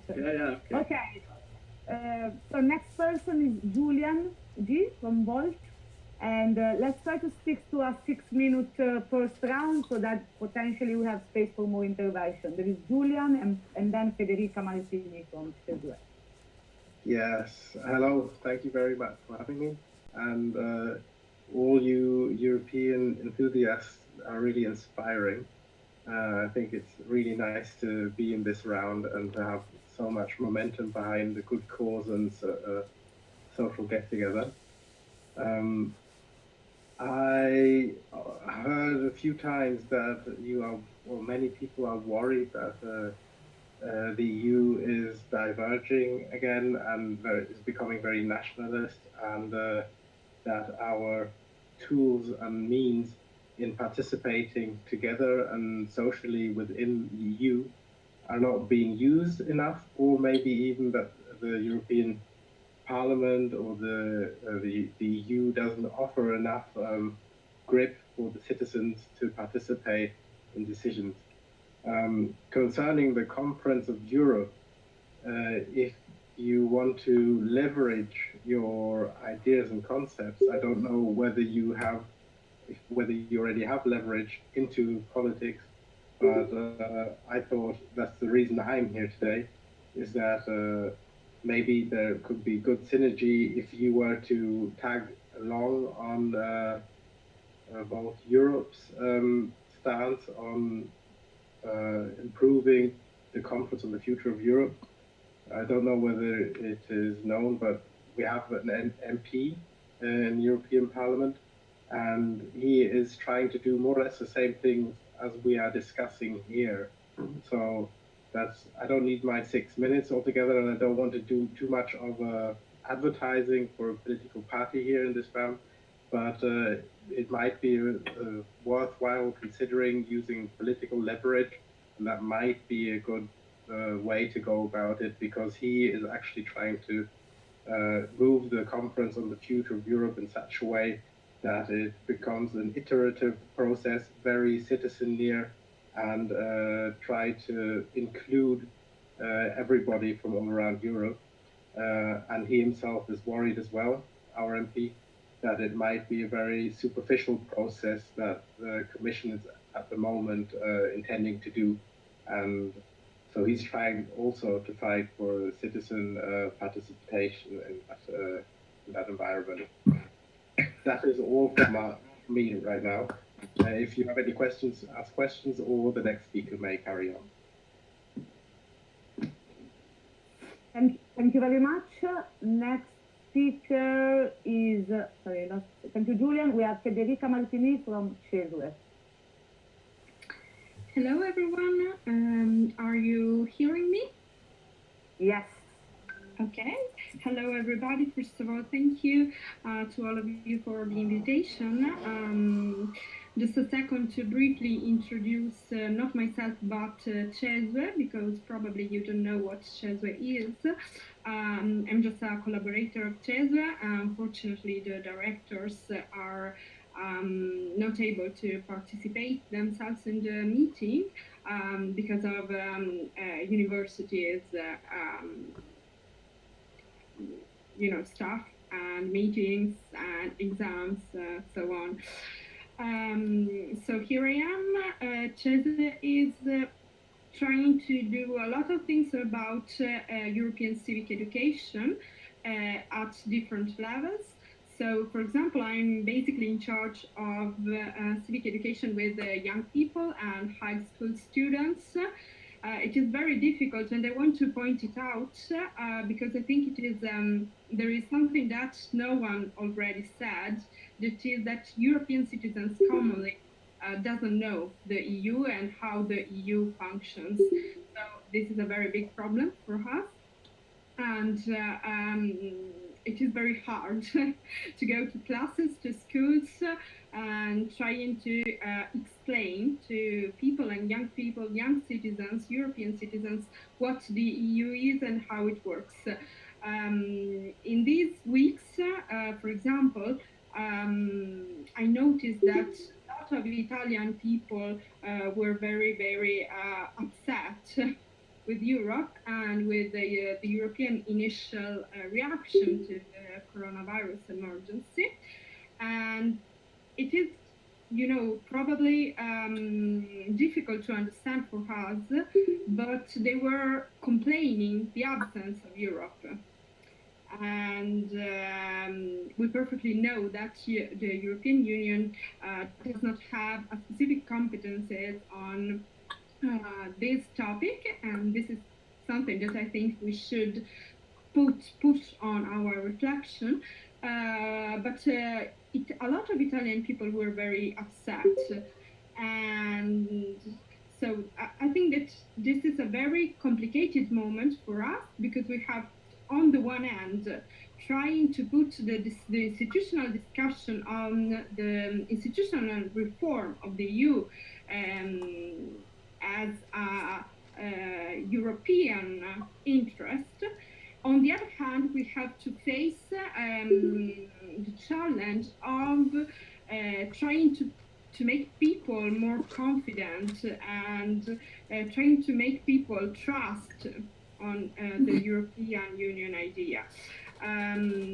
So, for example, one first very ambitious step is trying to turn the Conference on the Future of Europe in a European Convention to draft a new constitutional pact.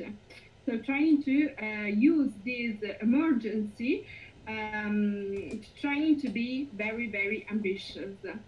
We perfectly know that we have a lot of problem on how the EU is currently working, especially due to unanimity process and the veto rights. But we have to use this occasion, this very sad and thread occasion, to say that the EU is just, let's say, an incomplete Respublica. And so we have to make it complete. We have to make a truly, like federal framework of the European institutions. I think that tomorrow will be the best moment to briefly explain you an appeal that has been launched by CESE, which is a European answer to the coronavirus threat, to prove that the EU is a true community with a shared future. So the point of the shared future, according to me, according to us, is crucial. And this is the moment to be very, very ambitious with our proposal. So we really think that it is the time to say that we need another EU, a different EU, and to ask for a truly convention to make a constitutional path, because we need it. And the most important probably thing that coronavirus is trying to say to us is that since we have no borders, we really need, at least as European, to have a political unity and also political powers. Thank you, Federica. Sorry. The next person is Virgilio D'Astoli for a second round. Then there was Tommaso Campanella, which I guess was Michele. Then we have Roberto Goya for a second one. And then Tommaso, Poppi, Marco Trappato, Ida Camoca. Virgilio D'Astoli. I put the list yes, you are speaking a lot about the European Conference, but for the moment, the European Conference, as I said, is a kind of unidentified flying object. We don't know, there is no agreement about the mandate, there is no agreement about the composition, there is no agreement about the governance, there is no agreement about the outcome. So I'm not so sure that we have to invest a lot of time, a lot of intellectual activities and contribution on this conference. This conference is a conference without a democratic accountability, and the conference is without a capacity to deliver. So my opinion is that if we have to be ambitious, we have to think about another method, another way. Lorenzo Marsini spoke about the European People Congress between 56 to 62, but the European People Conference was imaginated by Altiero Spinelli in a moment in which the European Parliament was not elected, And that means in a moment in which European Parliament was not democratically representing European citizens. So if you have to think about the Constituent Assembly, we have to think about our action to move towards the European Parliament, to ask the European Parliament to assume this constituent responsibility. The convention, as you know, because that was the case for the convention chaired by Giscard, is a body that has to decide by a consensus, and that the recommendation of the convention has to be submitted to an intergovernmental conference, adopted by unanimity, and submitted to the unanimity of the national ratifications. So my opinion is not that the method of the convention, even if we can name it Constituent Convention, is not an efficient and democratic way. We have to think about another way. So I'm not so sure that after the virus crisis, the government will reopen the way to the European Conference proposed by Emmanuel Macron last year. I'm not so sure. If you see the priorities of the German presidency, the European Conference is not inserted in the German priorities. So I'm not so sure that this conference will start this year. So I think that in front of the crisis of Europe, we have to move, as I said, towards the European Parliament, ask the European Parliament to assume this responsibility. It's the only way to be so ambitious, it's the only way to open the way to change Europe. If we think to other methods, the convention, the conference, we think about methods that are not democratic and not efficient. So I ask you to think carefully about this question. As I said, the conference is without democratic accountability and without capacity to deliver. It's not the best way to reform the Union. Thank you, Virgilio, for adding this perspective and also remarks on the conference on the future of Europe, which is something we need to tackle in a specific way, combining your approach and Lorenzo.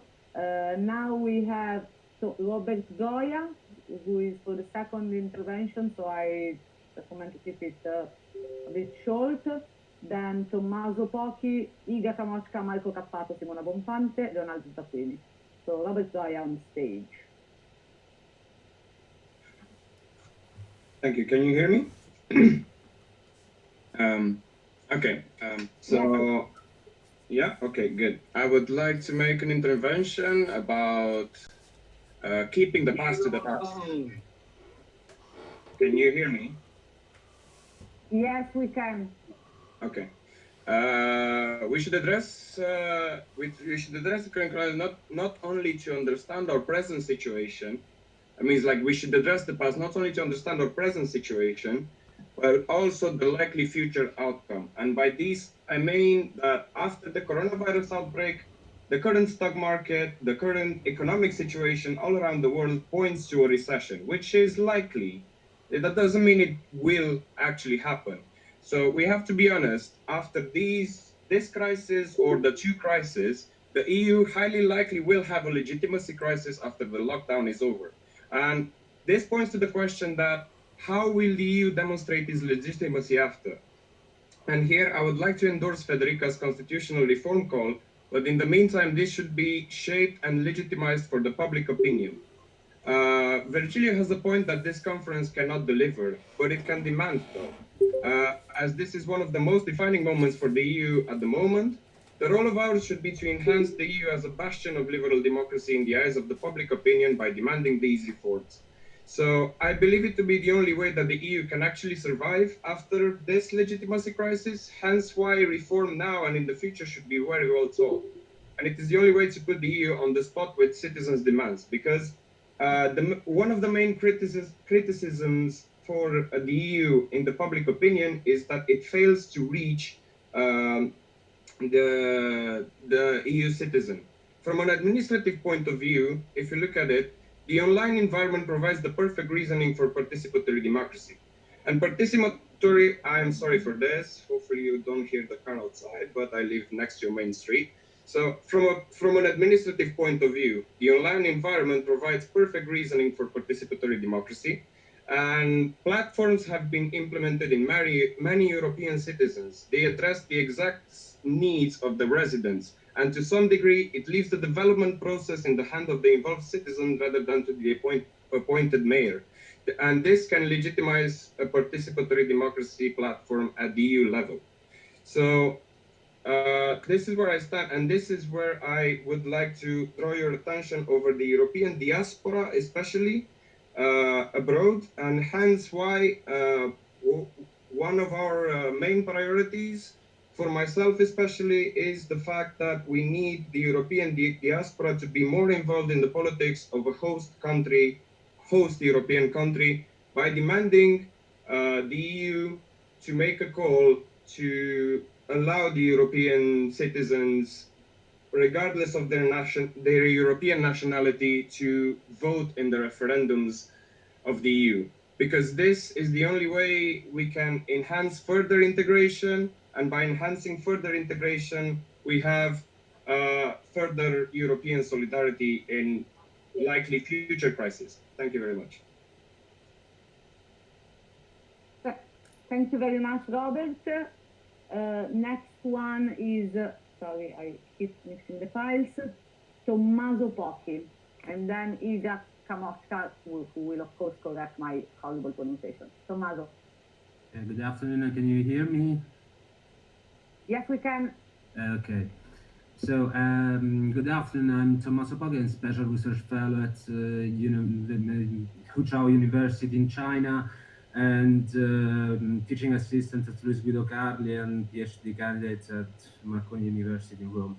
I would like to spend only a few words talking about the possible impacts of COVID-19 on the EU, and more specifically in Italy, and particularly from a political point of view, and the relations between Italy and the European Union in the next future. As we know, many of you mentioned, we should identify COVID-19 as a breaking element between the existing Europe and the future one. A future change in the European Union and international relations is not only probable, but we know it's sure in the next future. So there are two possible directions. On one hand, a structural reform of the European Union, and a closer union, and a stricter representative democracy as the main issue of this conference. And on the other side, of course, we have the extinction of the EU itself. I would like to focus on the Italian case because at present time it clearly represents the most advanced and serious case in the first test bench for the solidity of the European Union. We know that European Union institutions have been perceived as very distant from the needs of Italian and in general European citizens in the last years, but particularly in this moment, the European Union idea worsened in a collective imaginary, and COVID-19 risks to give the coup de grace to this situation, especially like President Lagarde's statements, or the block of medical supplies from Germany and other countries to Italy, or also the suspension of Schengen agreements. All these elements are very important and could create a very risky situation. So this has depended also by a lack in Sorry? It was talking with me, no worries. Okay. No, sorry. A lack okay. In any case, it is necessary to understand which will be the real impact of COVID-19 on national and global economics, because important before doing any possible provision on the future of the European Union. I think that this could be quite extreme, but I think that a general negative trend could be in general for all European countries, all member states, could be dramatic and seems to be an element of the weakening for the European Union. But at the same time, this could be, on the contrary, this could represent a positive aggregation element between member states and people in Europe. It's banal, but in Italy we used to say misery loves company, mal comune mezzo gaudio. General negative trends in European economies could improve a sense of cohesion and community between the member states and their peoples. And at the same time, it could force the institutions, like in the last 1 or 2 days, to an integrated approach to the global problem. Massive measures to relaunch the European economy would be necessary for the entire Union, and I believe that this could represent the best way to improve a stricter cohesion and integration and a higher participation of member states and citizens of member states. So that the sharing of difficulties in this moment is fundamental to theorize and propose a plan of reform of the EU political system and to implement representative democracy. On the other side, if we don't have such an approach, a financial disaster in only 1, 2, or 3 member states will continue to represent only a problem for those countries and only for those countries and not for the entire European Union. Financial flexibility and measures this kind will be considered only a grant, almost an almsgiving by the EU to these disadvantaged states, member states. And for this reason, the consequence could be there could also be hold against these countries in future moments, and so a similar situation would only have the effect to improve an idea of a stepmother European Union and to improve at the same time the centrifugal forces speeding up the collapse of the European Union itself.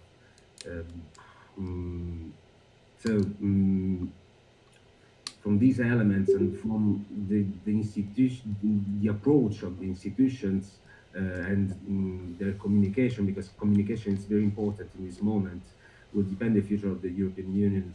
And the main elements which characterized the EU in the last decade have been set aside, as we know. So financial stability, the ESM, measures of control, integration, and markets, all of this suddenly became obsolete because of the emergency and the primacy of human life and health values on economics. At the same time, this could offer food for thought, because it clearly distinguishes us as Europeans by other peoples and forms of state. For Brussels and the European institutions, it is fundamental to be accountable and credible from this point of view, particularly in this moment, and to expand the concept as this primacy of human life and health on other side, or other issues, should be certainly considered the keyword for the next future, even in order to improve the cohesion between citizens. I think that this is very important because otherwise the majority of people will almost certainly consider the European Union as a mere superstructure composed of bureaucrats and bankers. So this is not my opinion, but I'm trying to interpret the common feeling. With no sense of community and no interest for citizens. First, this could happen in Italy, which now represents the third economy and the third country for representatives in the EU, and but it could happen in all the other states, and it is quite probable that the European Union won't survive to an Italexit, we can call it in this way. So I think that's all. Thank you very much, and that's all. Thank you, Tommaso. Thank you very much. So the next person is Iga. Come on, wish I will stop to say your surname, so if you can please correct me, I will keep Hello, that's me. Well, actually, you did it quite well. It's Iga Kamotska. Can you hear me, guys? Can you hear me, guys? Yes, we can. Thank you. Perfect. Okay. Well, I've got the information about today's meeting and tomorrow's just yesterday, so I'm sorry I'm not really perfectly prepared. But I looked into the materials that you prepared, and well, great job, really. Thank you for that. We also love the petition that you prepared, and we'll be really glad to support it and promote here in Poland. Yes, I am from Warsaw, from Poland. I represent Polish Robert Schuman Foundation. It's a civil society organization. We mainly contribute to European education in Poland, and not only in Poland, and civic education. So these are two fields that we are working in. And actually, what I want to say already was said by few persons. Also, Federica a few minutes ago underlined some things. But what I wanted to say, well, concerning the conference on the future of the European Union, I think it will be really challenging, as well. Average citizens, well, they often do not want to participate. They're not eager to discuss any European topics. They're not interested in that, and they do not have big knowledge about the EU and the competences and possibilities of reforming. It's really a high-level discussion. It's really a challenge to engage them. It's really easy to engage us, yeah, because we're the European activists. So the European federalists, but we're not representing the whole society as well. Yeah. What is crucial for me, it's also what Federica said earlier. It is education, European education of citizens. We do that. I think we're really good at it, but we will not do the whole job. We think that the examples from the European institutions is needed.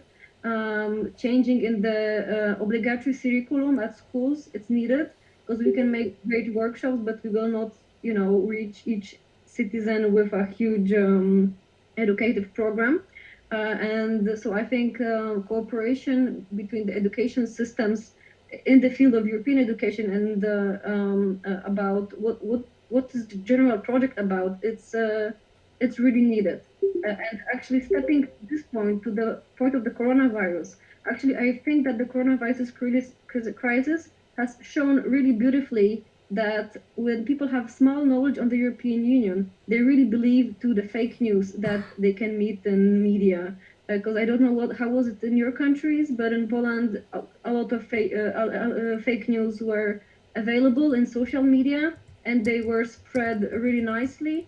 Some of the fake news were produced by Russian propaganda, and if people are scared and the attitude is more or less negative, it's really easy to believe in those fake news.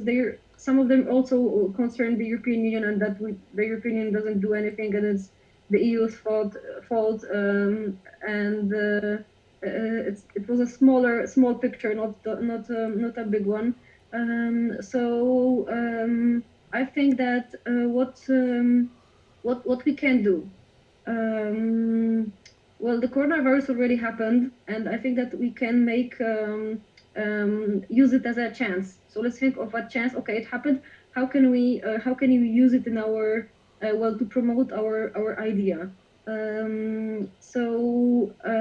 It's good, actually. I really like that you added this topic to the agenda, as the crisis shows that the enhanced integration is needed, and we can strongly communicate that to our recipients, families, friends, depending on who you have in your fund. we actually already started to communicating that. Well, and also show the fake news which are created concerning the EU and coronavirus, and tell what is the real truth, what the EU, why is EU not doing something, what they can do. So I would see an educative role on us, yes, and also and we can somehow maybe try to animate it and cooperate in this field. We, for example, created a podcast about that. Well, it's in Polish, so sorry, but I can share it with you, but I think it's useless. And we prepare some materials. We also have a group, Keyboard Warriors, which their main aim is to find fake news about, well, the European Union, and not only, well, generally in a public debate, and to really write what is the truth. So find the fake and react with the true information. And also, as it was nicely mentioned before, well, use our members of the European Parliament to educate and to explain the situation. Well, I don't know what's your experience. Well, from my experience, it's, well, the member of the European Parliament is the easiest person to read in the European Union. We're not professional lobbyists, but for us it was really the easiest. Well, we didn't actually prepare petitions to the European Parliament, but reaching members of the European Parliament is relatively quite easy. So that's I think that's the things that I wanted to say that were not said earlier.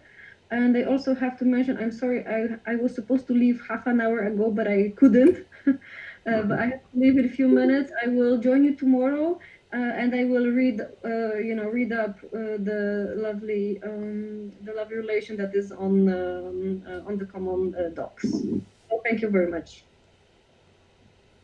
Thank you very much, Iga. Thanks a lot.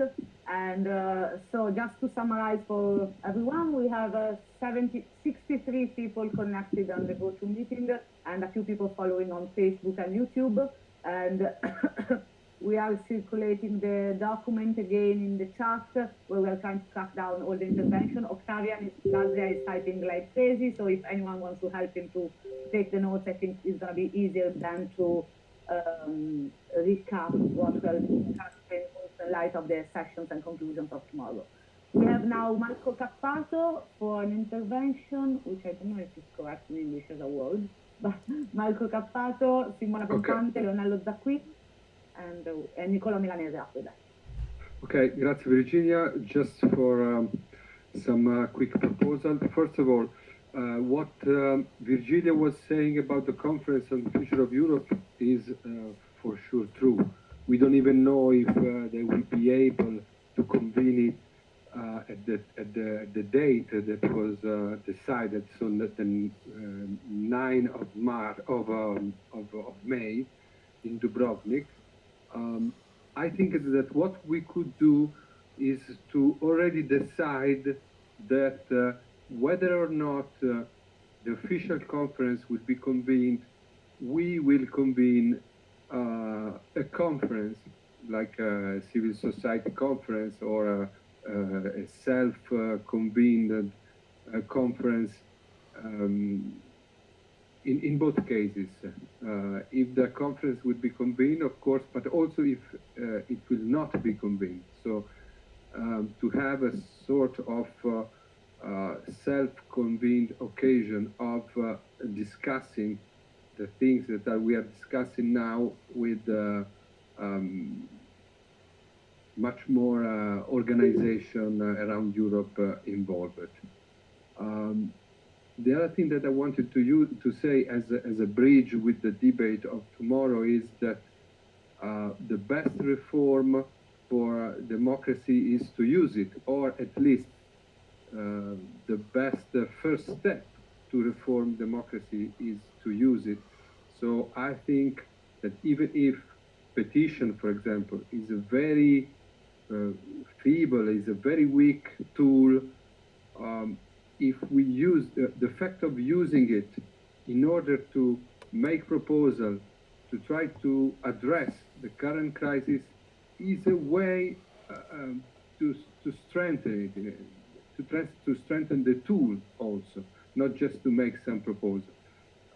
Because to use a democratic tool contributes to reinforce the knowledge of the people of this specific tool. And another concrete proposal that I think could unite together many different organizations is to ask for information on participatory democracy, the right for European citizens to be informed when, for example, a European citizen initiative is going on, or when in which the petition currently under the possibility of signature are. So in a way, we made some research with Simona Bonfante, and a few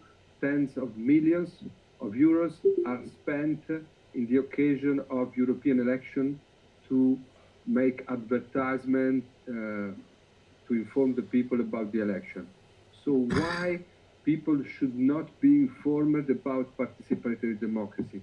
I think we could unite ourselves, proposing to the European Commission an amendment to the EU budget on the knowledge, on information campaign on participatory democracy.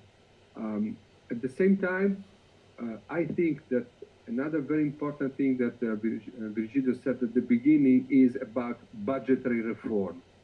There is not even needed to reform the treaties.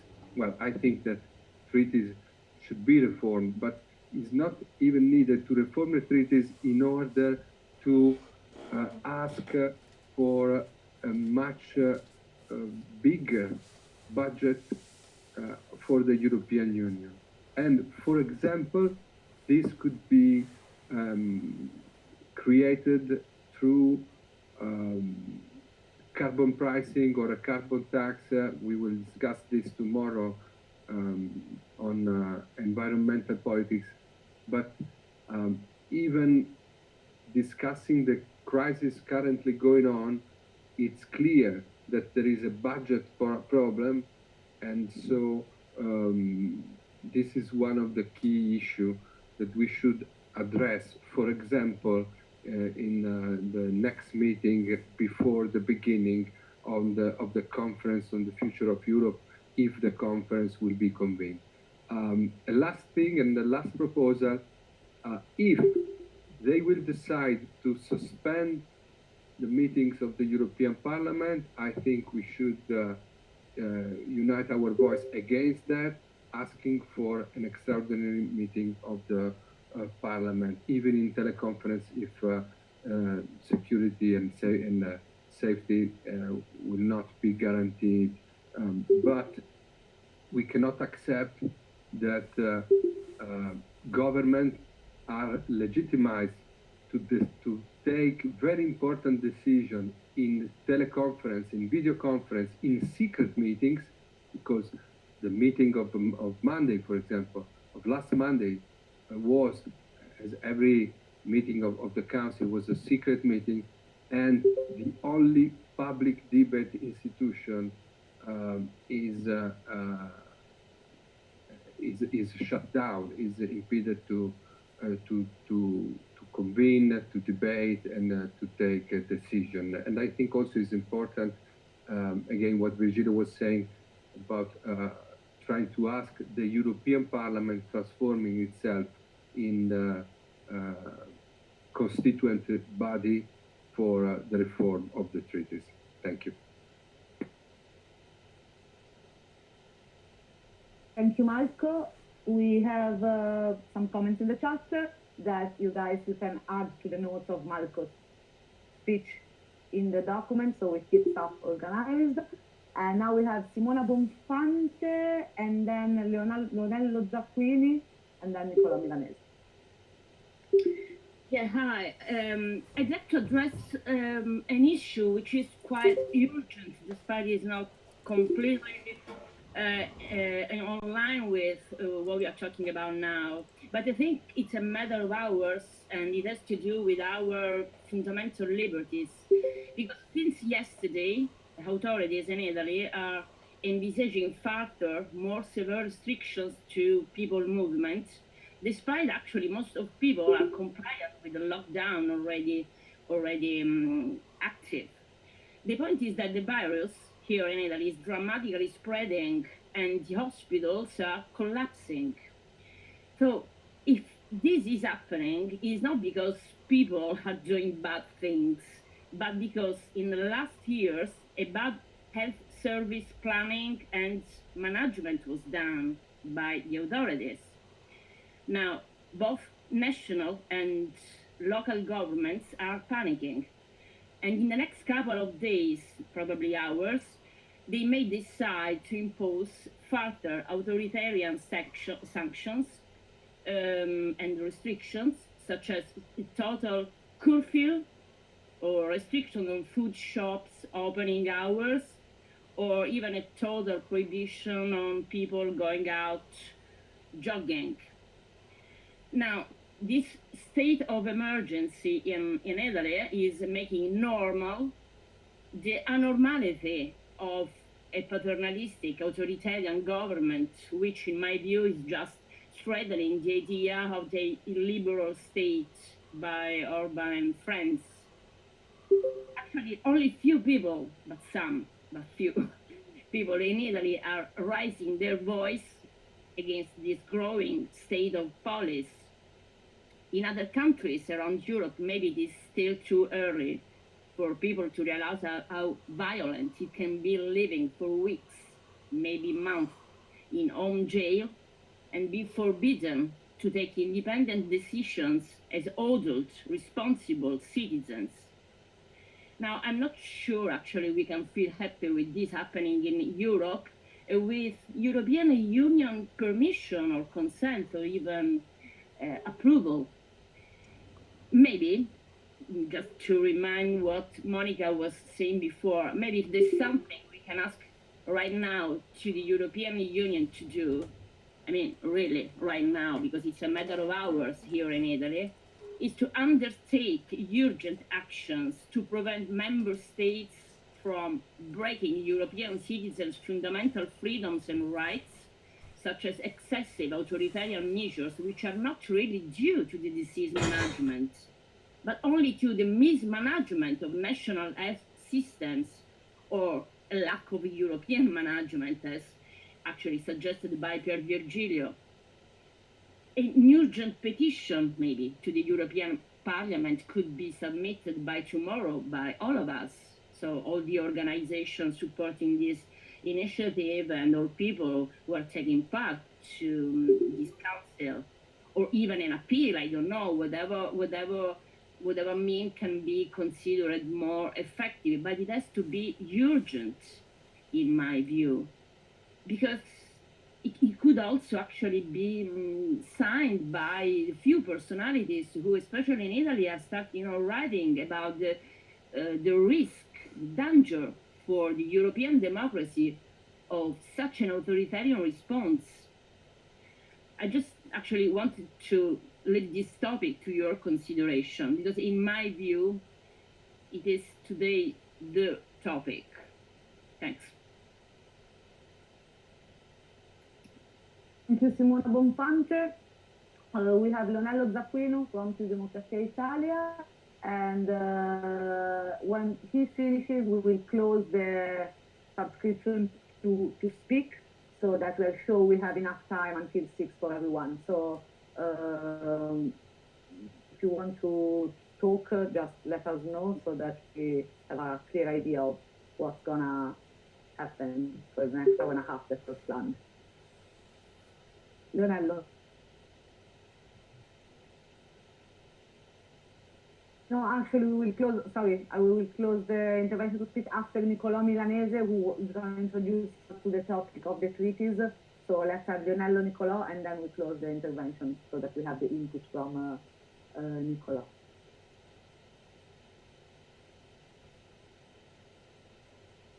Chiedo la parola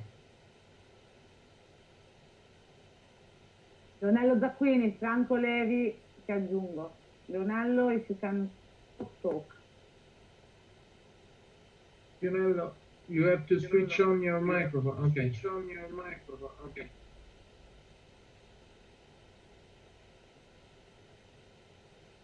Non ci sentiamo. No, can you check, puoi controllare, sorry one second, puoi controllare se sei connesso le impostazioni dell'audio. Non ti sentiamo, non ti sentiamo. Devi modificare, ascoltami, devi modificare le impostazioni dell'audio probabilmente. Se vai nella finestrella dove c'è la chat,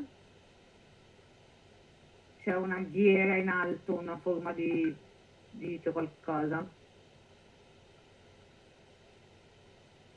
Non lo vede. Allora, intanto farei, in the meantime, if Nicolò Milanese wants to take a bit what we said so far and lead us to the treaty changes element, which is the last bit of the triangle that we are discussing today.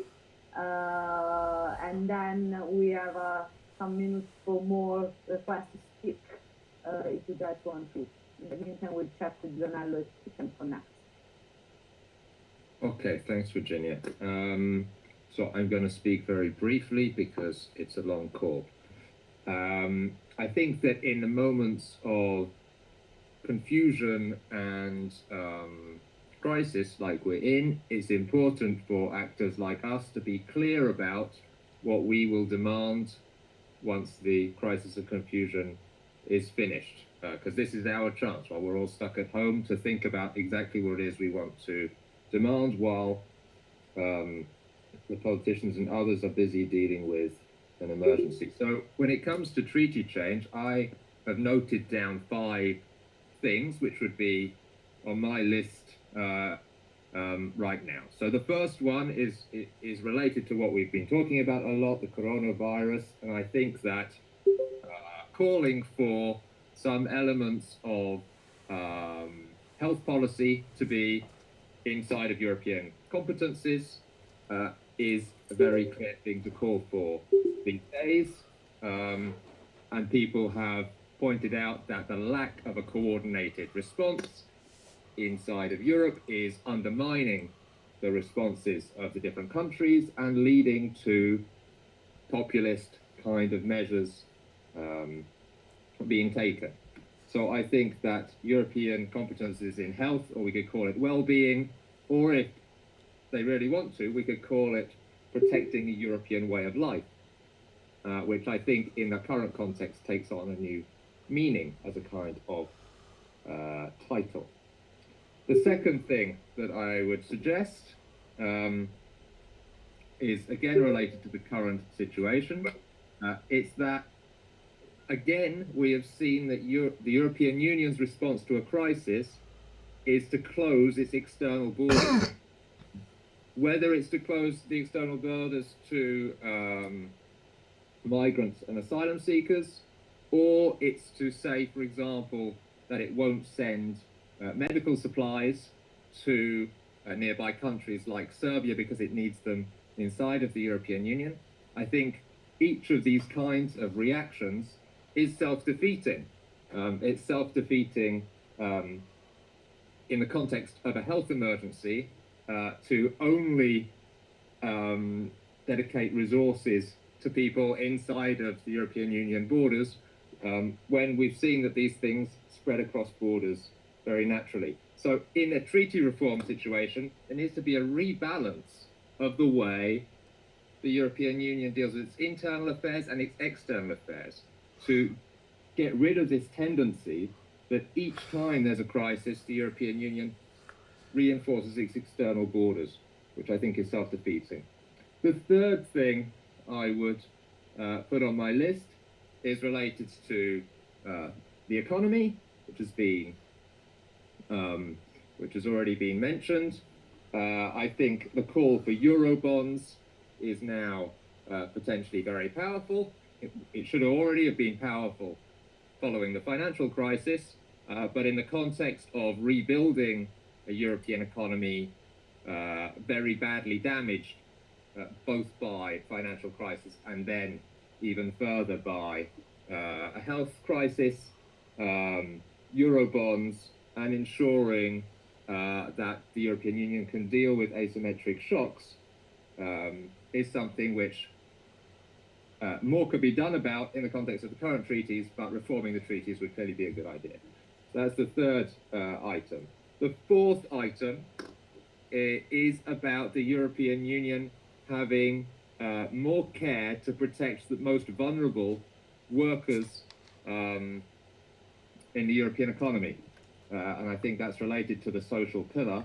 It's very noticeable in the financial crisis, but now again in the health crisis, that some people,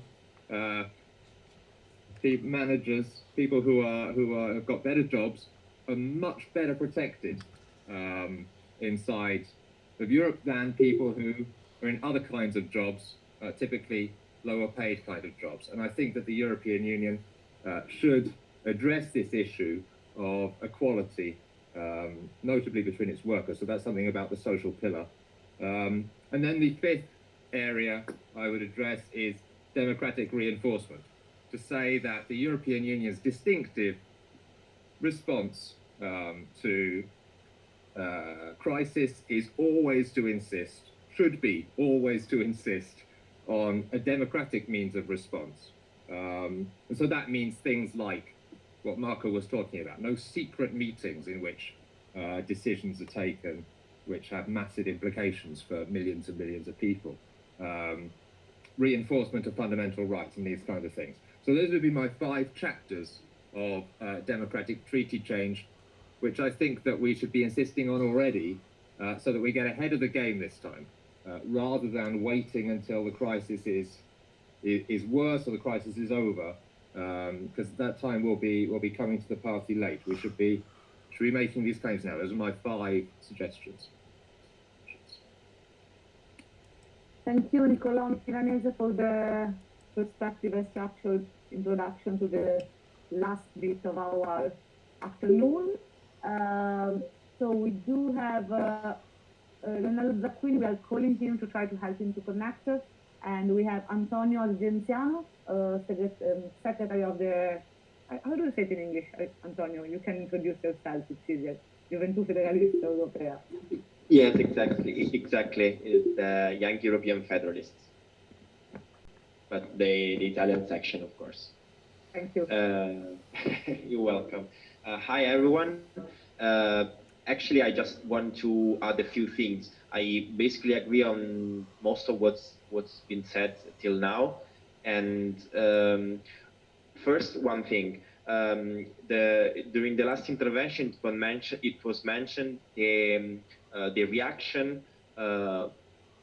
facing the crisis from the European Union, and I think that actually this is one of the most important things, most important news we have to acknowledge in the last decade, I guess, because usually the European integration went from a crisis to another, and the steps going forward were to solve a specific crisis. Instead, since the Lisbon Treaty, we are going in a way backward, because every crisis is more treated with security measures, and mostly the intergovernative systems are going to be being reinforced.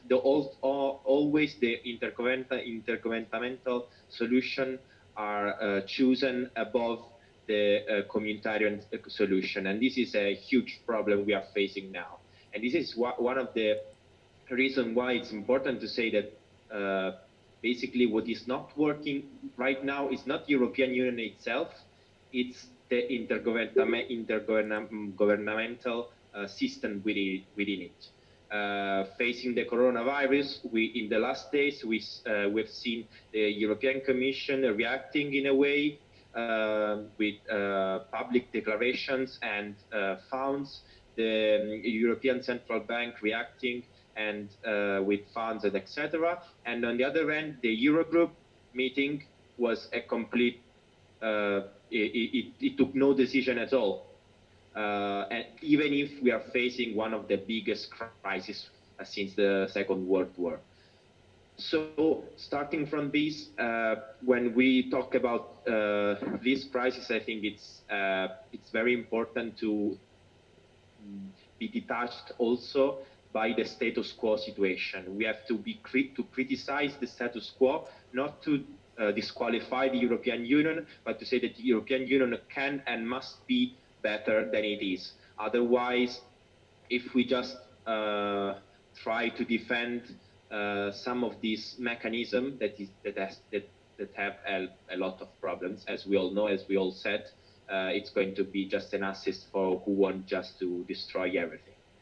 Said that, I think that one of the most important things we have to reflect about, also in the perspective of the conference, is a reflection about the European public goods, because this is a possible way also to address messages to the European people.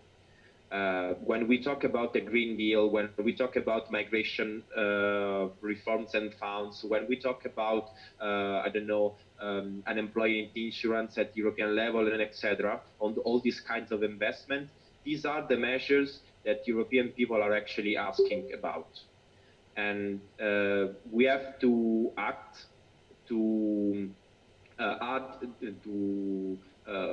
gain support for the European Union to face this kind of things, in order and to also, of course, propose a solution. The solution has to be that we need European resources to create European public goods.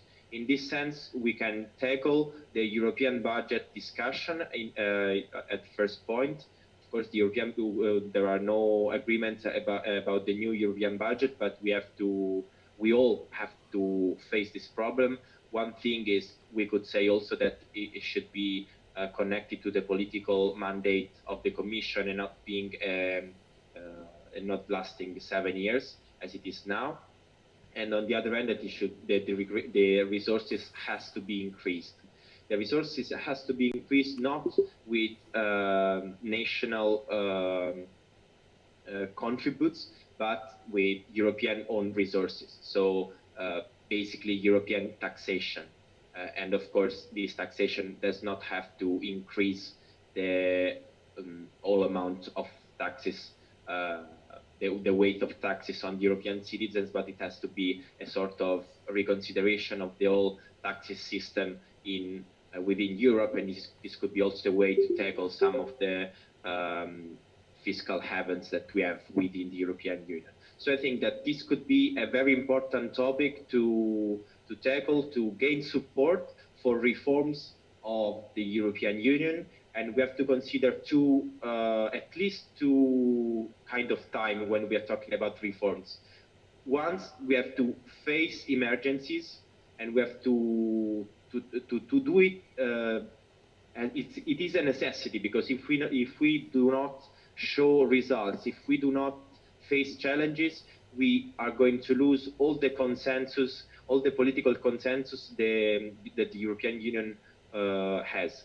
For example, in Italy, Italy has been always a very pro-European country, but now the consensus for the European Union is getting lower and lower. So we have to respond to answer to these emergencies, but with a long-time perspective, and the long-time perspective has to be basically a constitutional reform of the European Union. But I say it in a federalist way, but at least we have to put on the table the necessity to reform the treaties once we faced all these emergencies we are living in. And of course, in this medium-long time reasoning, the Conference of the Future of Europe possibly could be the way to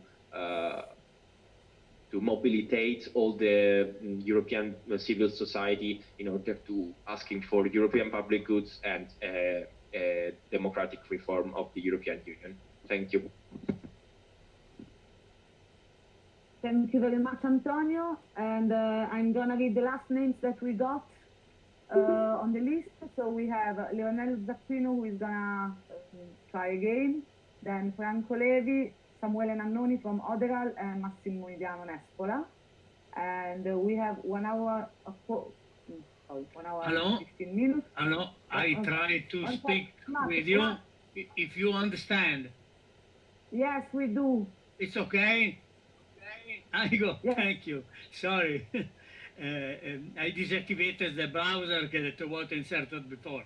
I thank you very much for this meeting. This is very, very, very interesting. And thank you also for putting in the list of the document, a document of Più Democrazia Italia. This document I have just to point out, there's the document that you put in the list at the bottom of your list, all the other documents, as is something or old document. We wrote it some year ago, and certainly we have to update it, even with the result of this meeting and the more recent consideration recently apparent for the sanitary problems. Nevertheless, this document is a basis for our consideration. I would like just shortly add some comments related in particular to the fact that I feel and we feel that Europe and Switzerland we are living are something that are strange, but it's similar. It means that Switzerland is a small country, but we could take it just like a kind of small prototype of what Europe could do.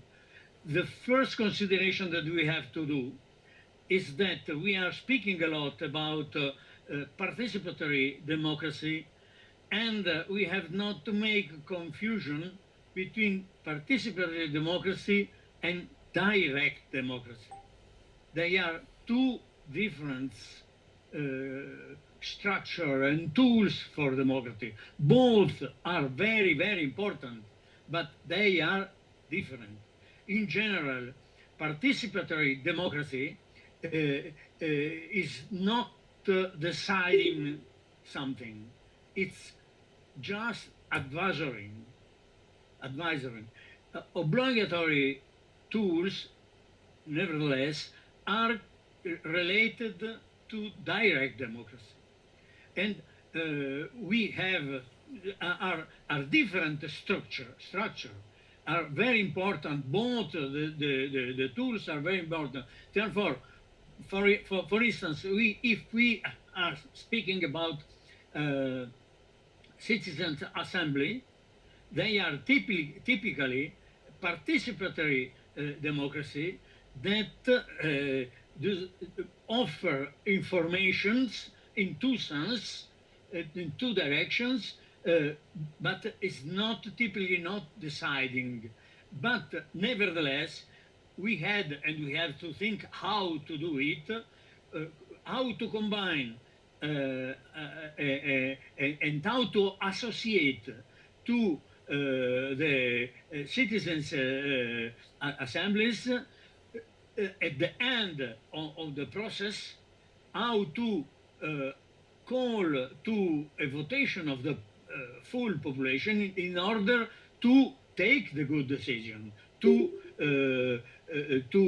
take obligatory decision. It's a study on tools that it's very delicate. It's very important. I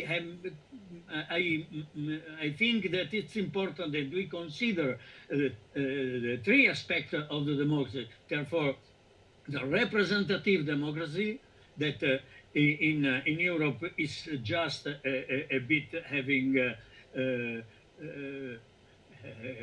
having problems because the parliament is not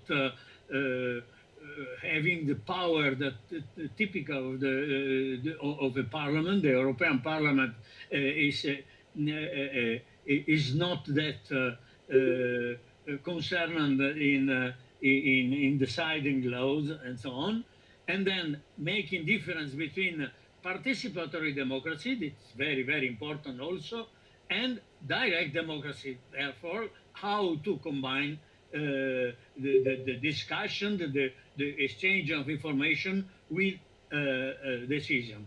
Is not this the moment in order to define these important details, but I will contribute with experience that I am living here in Switzerland, where that direct democracy is used very frequently, and I also wrote a small books.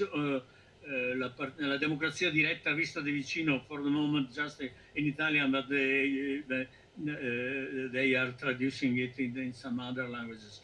Therefore, I'm happy to contribute, if possible, to this better definition on the mainly three forms on the democracy. Thank you for your attention. Thank you, Leonello. So we got Franco Levi, Samuele Nannoni, Massimo Nespola, Patrizia Pozzo, Robert Goya. And then we are done with the people list and we can go to the conclusions. Franco Levi, 5 minutes. Ho mandata la proposta scritta e come mandato in giro le altre documentazioni scritte, chiedo che anche Franco, is in English this meeting. Venga diffusa, perché noi... No, Franco, it's in English the meeting. If you speak Italian, you don't speak. I sent the proposal. It's in Italian. Someone is translating it in Hungary into Esperanto and into other languages such as Mogheru, Hungarian, and Japanese, and so on, from Esperanto. For free? We have to translate all your documents for free, or you're going to pay us? You'll buy, if you don't hurry up and don't share it now, you have to buy and to pay for it. Okay, thank you very much. Now, we have to translate and to pay you. Okay. Some money if you want. Anyway, the copyright is mine, and if you don't behave properly, you have to pay. And you want 1 cent out of it. I earn a lot of money out of it. Now, will you read it in Italian? Will you understand? Because we, the citizens of European Union, are 500 million people, 1/60th of mankind. We can have democracy here. If in the other part of the world, democracy is just a joke or even something tragical more than comical. So if you read it, you cannot set down the United Nations and make Mondo Democrazia, Mondo Repubblica, World Commonwealth. Franco. So, we will see if we can find translators for you. Can you close 30 seconds to close is this 5 minutes? Huh? Tempus fugit, as you say in English. Tempus fugit. Now, you come to Bergamo, you see maybe in the long queue of those coffins, you may see even mine. But what I suggest won't.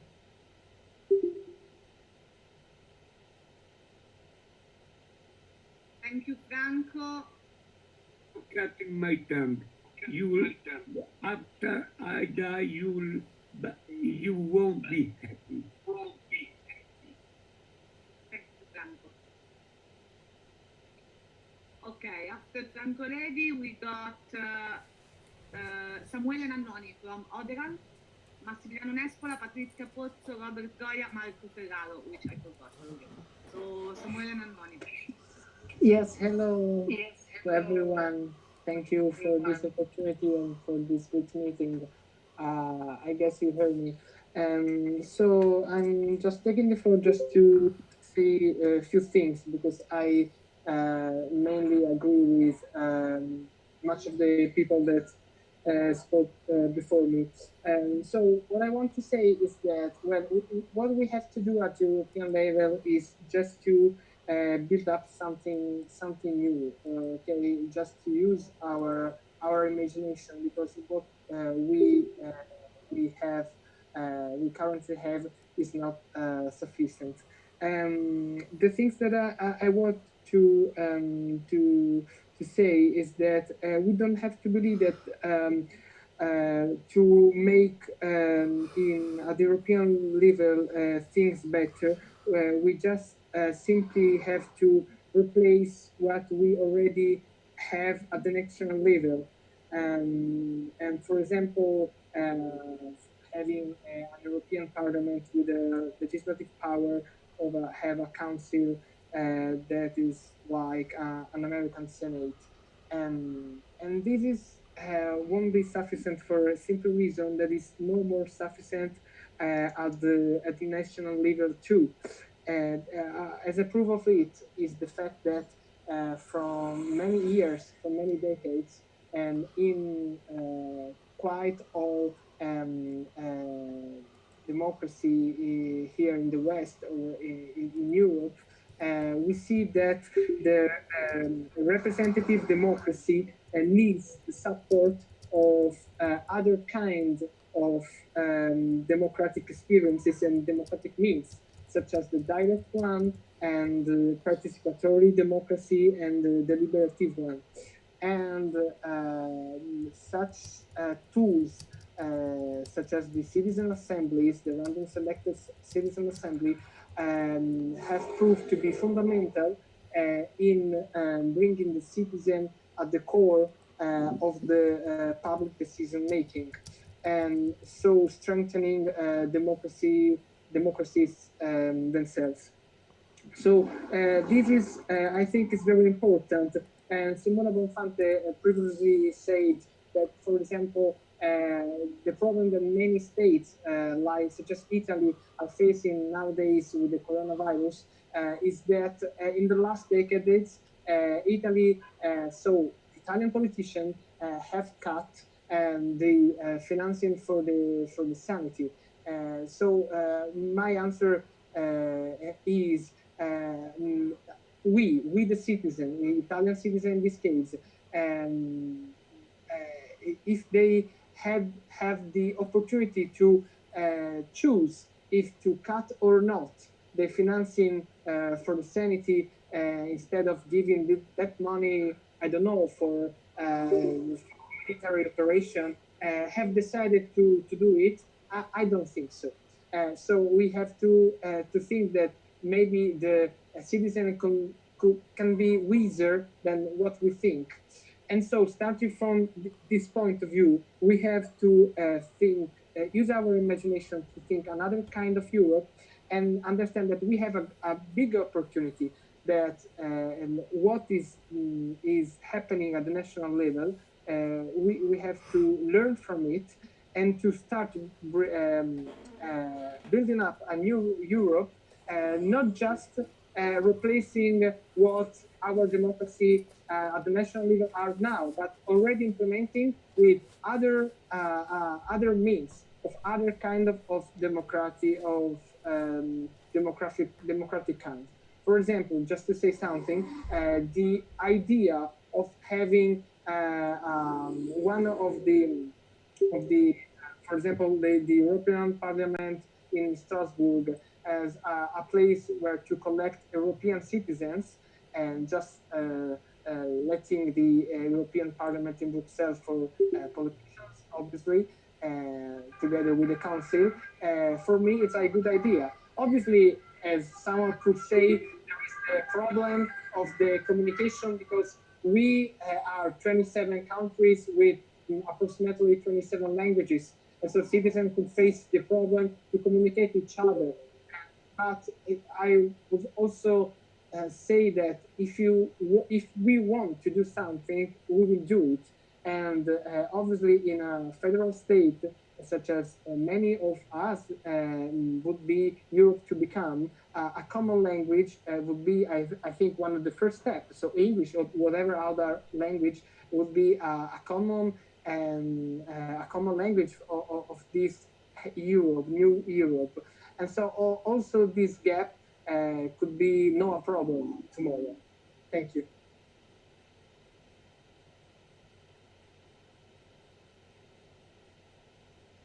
Thank you, Samuele. Next one is Massimiliano Nespola, and then we got Patrizia Yes. Pozzo, Robert. Yes, I'm here. And I want to say, and I also wrote something in the document. Many thanks to the organizers for this opportunity and to debate together. This is very important as European brainstorming. I want to say that I think it's necessary to act at the level of the former so-called third pillar of the European ideation, and that's where the European space for security, freedom, and justice. I think this could be the field in which to reform Europe, to better cooperate, to transform the European institutions, and to feel them closer than now to the citizens, to make be unmasked some non-transparent powers inside the European economy and the European Union. Moreover, this discourse is closely linked to the respect of the role within the EU. On this point of view, the European movement for Italy is promoting this issue. The Conference for the Future of Europe could be the ideal platform to discuss about security, freedom, and justice. But the issue I proposed, in my opinion, is important independently from the conference. I didn't read the references to this aspect inside the conference documents that I'm worried about it. I think that occasions to debate like this meeting are very similar to the conference. The conference now, Virgilio D'Astoli said, is difficult to be realized because of the necessity of member states' unanimity. Yes, and I finish my intervention saying that as journalist, one time I realized an interview to Beatrice Covassi as for Italian when she was the Italian representative for the European Commission in Italy. And she asked about the opportunity to relaunch the constitutional debate, answered me that this was important, but not to overshadow the daily policies and the concrete problems. Similar answer for a new treaty. That's very important, but it is also important not to paralyze the European institution activity that is already has many difficulties to face.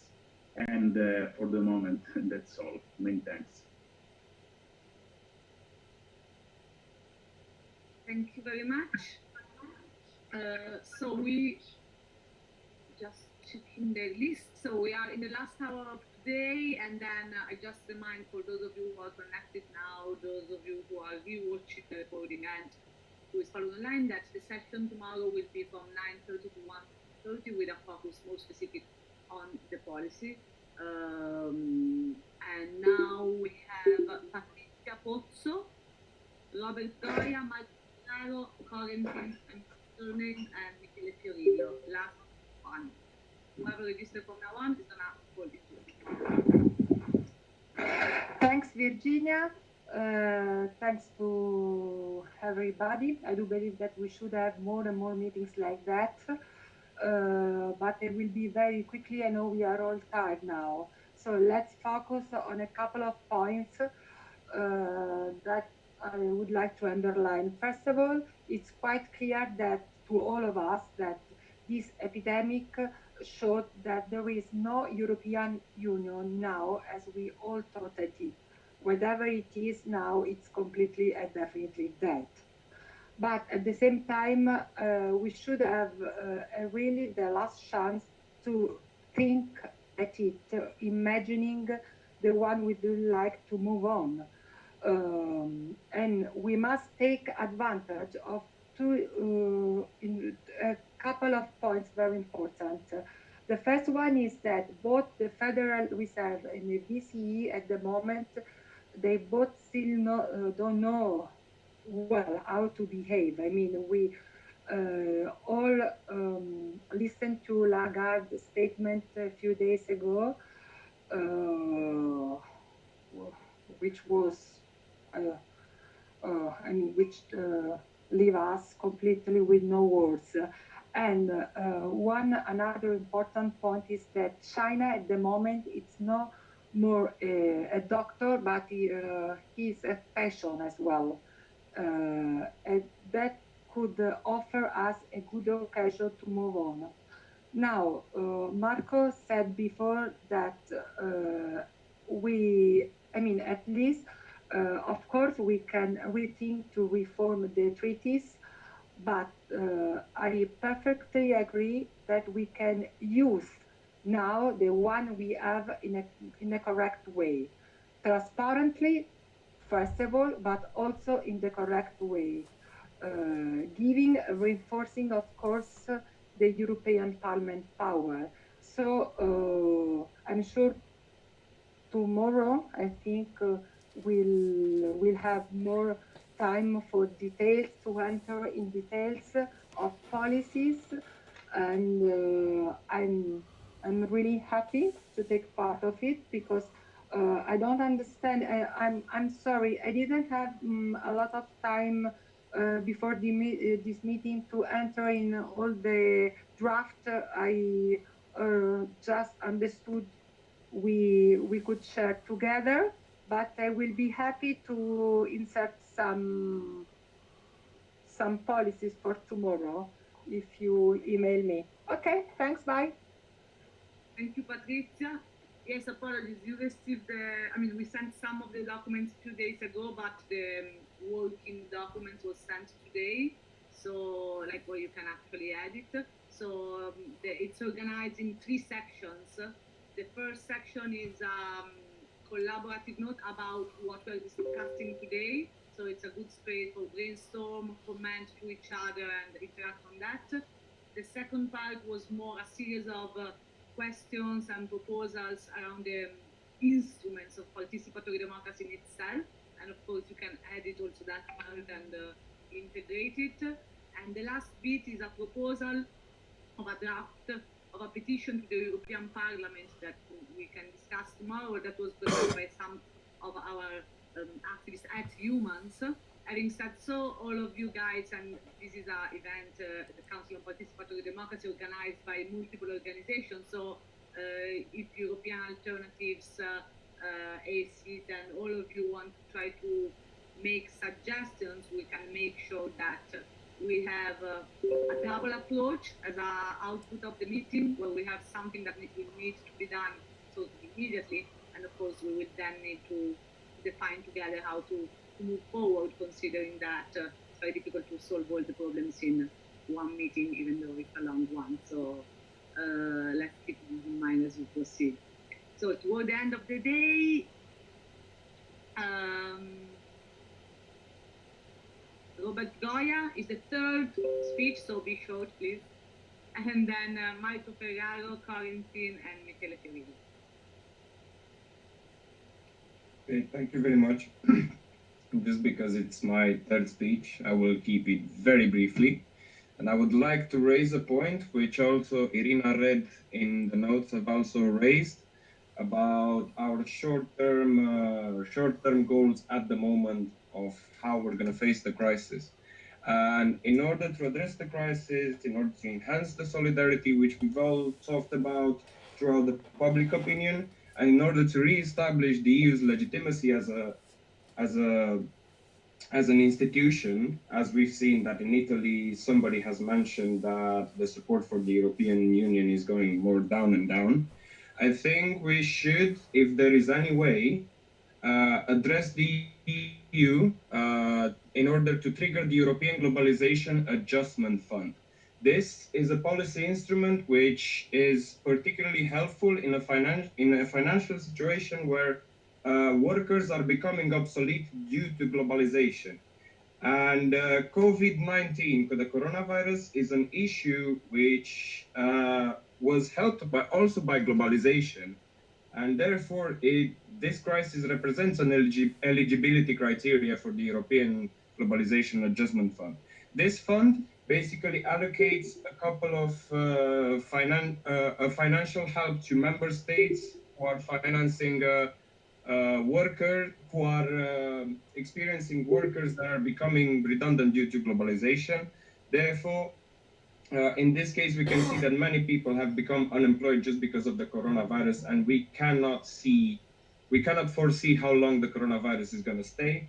But this is a policy instrument which should be immediately demanded by us in general in order to see some European Union activity in general in order to re-establish our legitimacy as Europeans. Thank you very much. Thank you, Robert. We do have Michael Ferraro. Yes, good afternoon. Can you hear me? Yes. Hello? Okay. Yes, Thanks. we can. Thank you. So I'll be hopefully brief. My name is Marco Ferraro. I am coordinator of a young Italian think tank called Europa Repubblica. The name already contains what we stand for.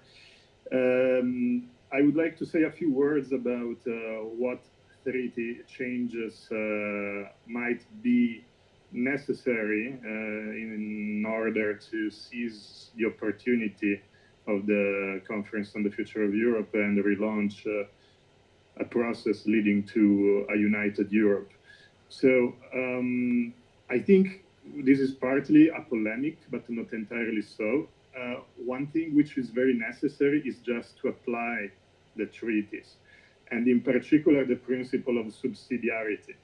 If the principle of subsidiarity was applied as it should be, now we would be facing these epidemics with already a European-wide health security policy in place.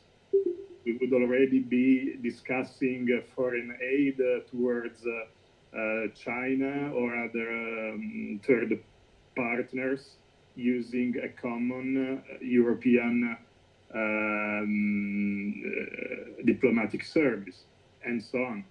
So what I mean with this is that the subsidiarity principle, usually it is used by national governments to block the way to the transfer of competences to the European level. But the very same principle explains why some competences are indeed necessary at the European level. Subsidiarity-wise, there is no logic why dealing with civil protection or pandemics as the one we are facing now shall remain a national prerogative. Is it a function which is exercised better at the national than at the European level? If the answer to this question is no, then this competence by the subsidiarity principle shall be moved to the European level. The same applies as the examples I made to defense. Does it make more sense to have defense as a national level or at a European level? If the answer is no, then there is no subsidiarity argument for keeping defense as a national matter and so forth. But the most urgent and pressing case now is the pandemics and the absence of a European-wide policy to deal with this. So instead, leaving the partial polemic, but I think this is a polemic that is worth developing. But instead, going to specific treaty changes that I think are necessary. I think one is the full development of freedom of movement of European citizens within the European Union. At the moment, this principle needs some limitations that are possible, for example, for public service. I think that removing this limitation would go a long way towards creating and empowering European citizens for taking the full advantage of the opportunities that living in a united Europe allows, including working into national ministries of a country which is not their native country. And finally, I think that a further treaty change of a more ambitious scope, but I think this is, if we are not ambitious, then the ambition will not certainly come from the capitals of the member states. So being ambitious is not, I think, a disqualifier. I think it is a necessity. I think being more ambitious, we shall ask for transferring management of home affairs as a shared competence of the European Union. This is necessary to harmonize management that is currently done by the Ministry of Internal Affairs of services that touch directly upon the daily life of citizens, like simple things like administrative certificates, a birth certificate. If you live in Amsterdam and you are an Italian citizen, you would have it wouldn't be easy for you to obtain this document where you live. The same for a French woman living in Milan. There is no logic why this type of services shall continue to be the monopoly of national capitals. As an appendix to this, I remind that currently in Europe, there are 17 million Europeans who live and work in a European Union country which is not their native one. So I think there is a very wide scope for developing policies that treat European citizens exactly as Europeans and not as national citizens who also happen to have a second European citizenship because their member state is part of the European Union. So this is what I wanted to say. Of course, it can be elaborated better in other contexts, also in written form. I think I uploaded something, and thank you for listening to me. Thank you, Michael Pedano. We have Valentin and then Michele Fiorillo, and then conclusions for the day.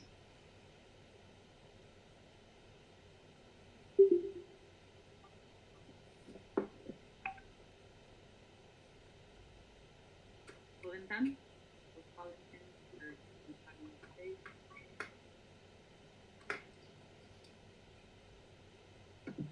Yes. Hello, everybody. Sorry, I just thought there wasn't any room for me to speak, so I'm glad I can speak. Thank you. So I'm just here to speak on the behalf of the French citizen movement I'm part of. We're a movement that's being created in 2016 on purpose to just give back the speech to the citizens in countries where the democracy is clearly stolen by a system that is only representative and not only participative, no direct, and we're completely advocating for that.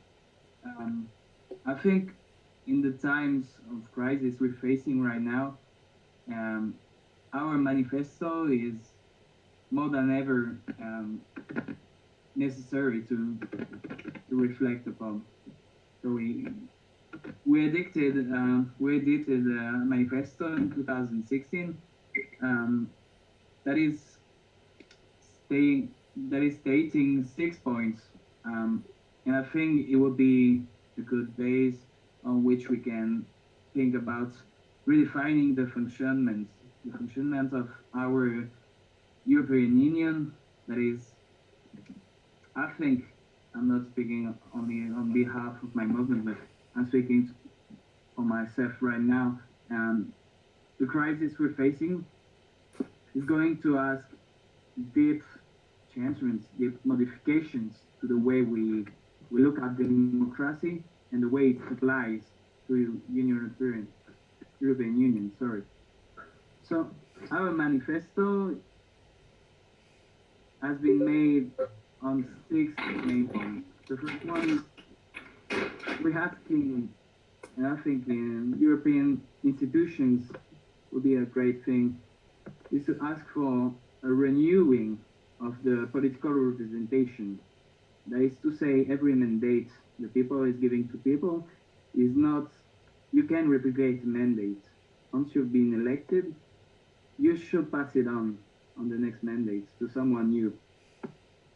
So, of course, the main point here, as many of you can think right now, is to limit I was going to say propagation, but to limit the professionalization of the politics. No one should make politics a career in no country, especially not in European Union.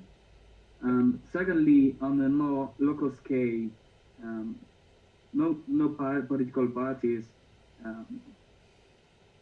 should be able to put a candidate that is not rooted in the local context.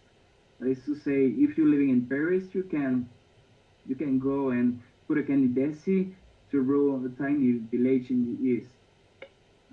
Thirdly, our third point is to remove the Senate, that is the high chamber of our parliament.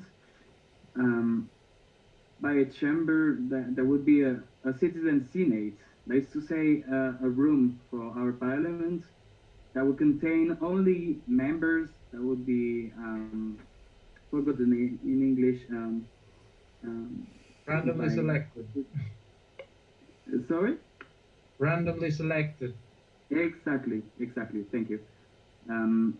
Our fourth point is to make, in France, I don't know if you, for non-French here, if you followed the recent, even before the crisis, the government was really facing a deep legitimacy crisis.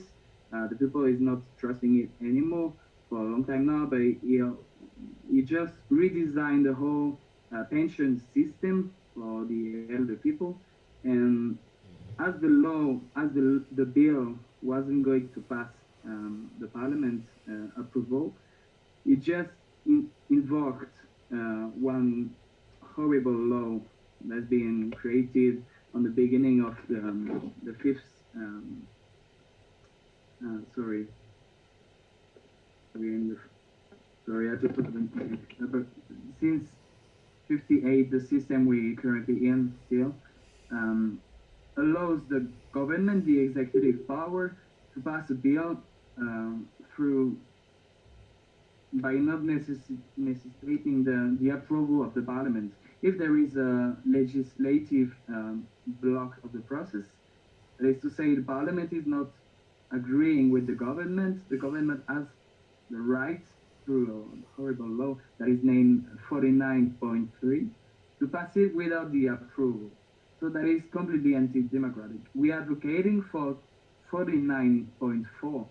That is to say, in this kind of case, the government could invoke this law to present so the very bill that is threatening, that is not able to have the approval of the parliament in face of the people, to ask people advice, just inform the people that is able to speak on this very issue. Fifth, I think on European scale it could be really nice as well. There is a popular initiative for every referendum. We got one in England, in European Union, sorry, that was thrown, I don't know if you remember, in 2016 for the NAFTA, the trade agreement treaty with the North America. We just rejected it by, we asked for throwing it by the window. It didn't happen. The Commission just threw it in the bin. We're asking for real right for the citizen to ask for a referendum on some matters.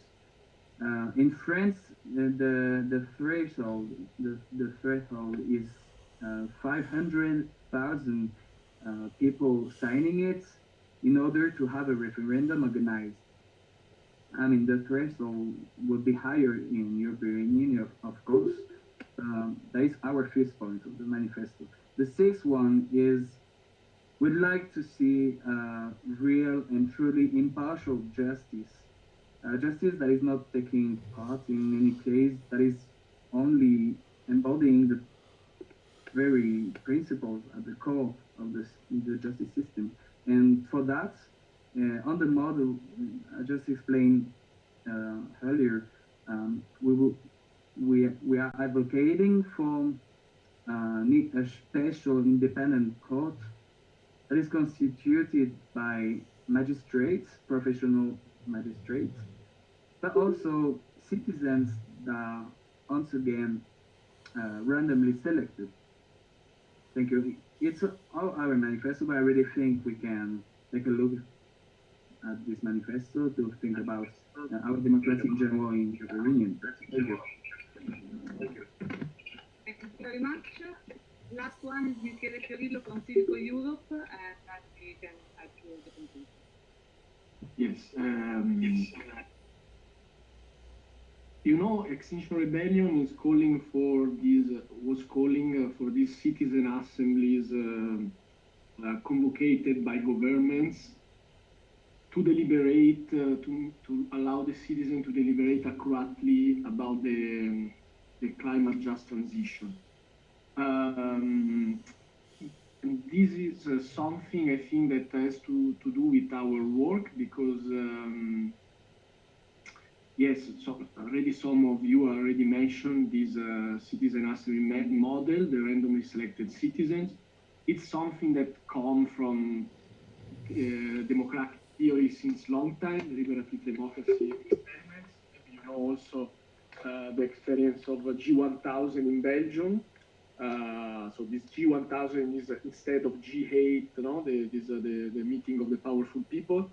And this philosopher David van Rijbroek wrote this a bit with a title a bit provocative, against elections, in the sense not to be against election, but that the citizen can do things also beyond the elected representatives. And maybe you remember there were years in Belgium where there was not, for 2 years, there was not an official federal government, and citizens were able to auto-organize, this was G1000 experiment, in deliberative tables, making recommendation that at the end also the political parties like the Greens and others take in their own program. And now in Belgium, if I'm not mistaken, the Brussels Parliament, last 2 months, right before this crisis, was approved a reform pushed by this G1000 movement, where you will have experimentally commissions, parliamentary commission with mixed participation of MPs and citizens randomly selected. Now, I think this could be something you can extend also on European level, no? Mixed commissions of the European Parliament where you have also transnationally selected citizens. We have to see how to do it, then practically database, etc. As a proposal, no? We could push this kind of proposal. And then there is the idea that many of us debated in many occasions, this idea of also an European Citizen Assembly as part of the lawmaking process of the transnational democracy, European democracy we want to build up. So, of course, Strasbourg Parliament is always blamed, saying, oh, it's totally useless, you use that just once a month. maybe you remember Geremek, former president of the European Parliament, the historian from Poland, once proposed that the parliament could become also a European university, a popular one, to be nearby the more elite one of the College of Europe, to form at really an European level with professors from all Europe. Yeah. So, and of course, that could be the place for an European Citizen Assembly, something that also Niccolo in a way was proposing. Then I think really, I don't know if there is some, of course, many of us, I think they are participating to Fridays for Future Squares, etc. But I really think we will be good to have some people from Fridays for Future Extinction Rebellion with us in the next meetings to debate also to the Green New Deal related topics. I think tomorrow we will debate about that. And this idea, for instance, with the Green New Deal campaign of the N25, we are pushing for this People Assembly for Environmental Justice, which is an extension of the idea of Citizen Assembly. So Citizen Assemblies, Extinction Rebellion ask that is the government to institute that, and we say, no, we can auto-organize that. And that brings me to my last point. So the idea that is together with movements like Fridays for Future, Extinction Rebellion, in Italy we had these Sardines, this new movement, or the feminist movements, of course the trade unions. We have the possibility to build up this constituent power, civil constituent power we were talking about. And yeah, now the difficulty is how to organize, we already said in this moment. So Marco mentioned this fact that there will be the possibility that we will have in the next months just the European Council or the European or the Council of the European Union or the Eurogroup meeting in maybe or in person or telematic meetings. And what we do, even the parliament is not maybe convocated. So why not to propose, for instance, and the proposition that I do to this council, why not to transform us, together also with other organizations, in a citizen council or people summit, as something maybe remember Spinelli thing that Spinelli was organized in the past, as a counter council to the European Council. So each European Council, we know more or less the agenda of the European Council, we organize the day before a citizen council deliberating on the same matter and trying to push the agenda more forward than the head of states. And maybe inviting also the MPs of the parliament, they are willing to join us in the case the European Parliament is also, let's say, diminished in its power in this situation. I think this would be a concrete way to build up, to build up a civic and constituent power in this crisis. And as I said before, maybe we could use the CDIN platform, GoToMeeting, or any other platform we can think about.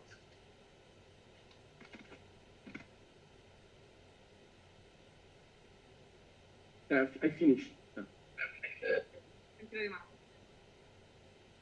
Okay, so we finished the speeches from the participants.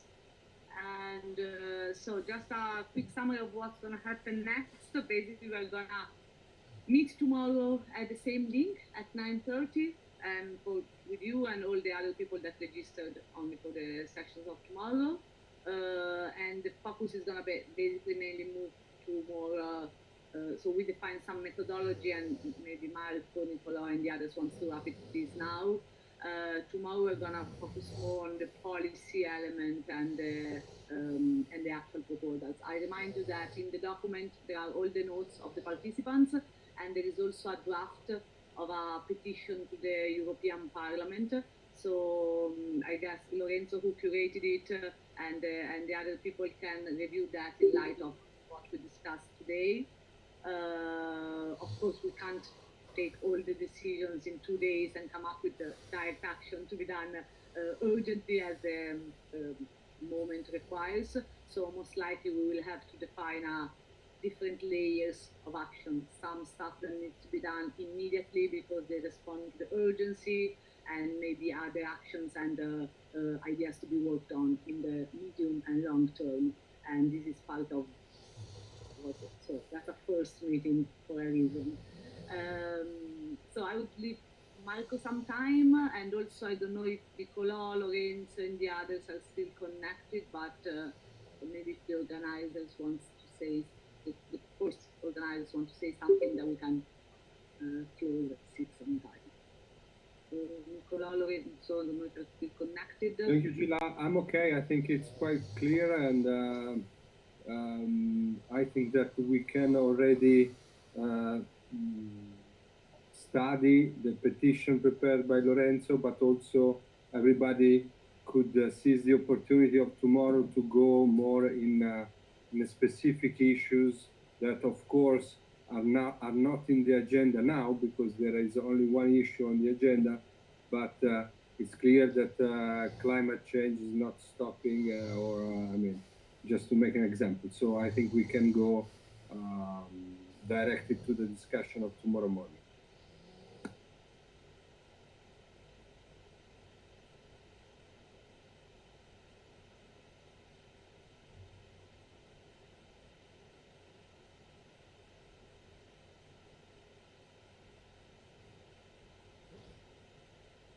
Virginia, I'm afraid we cannot hear you.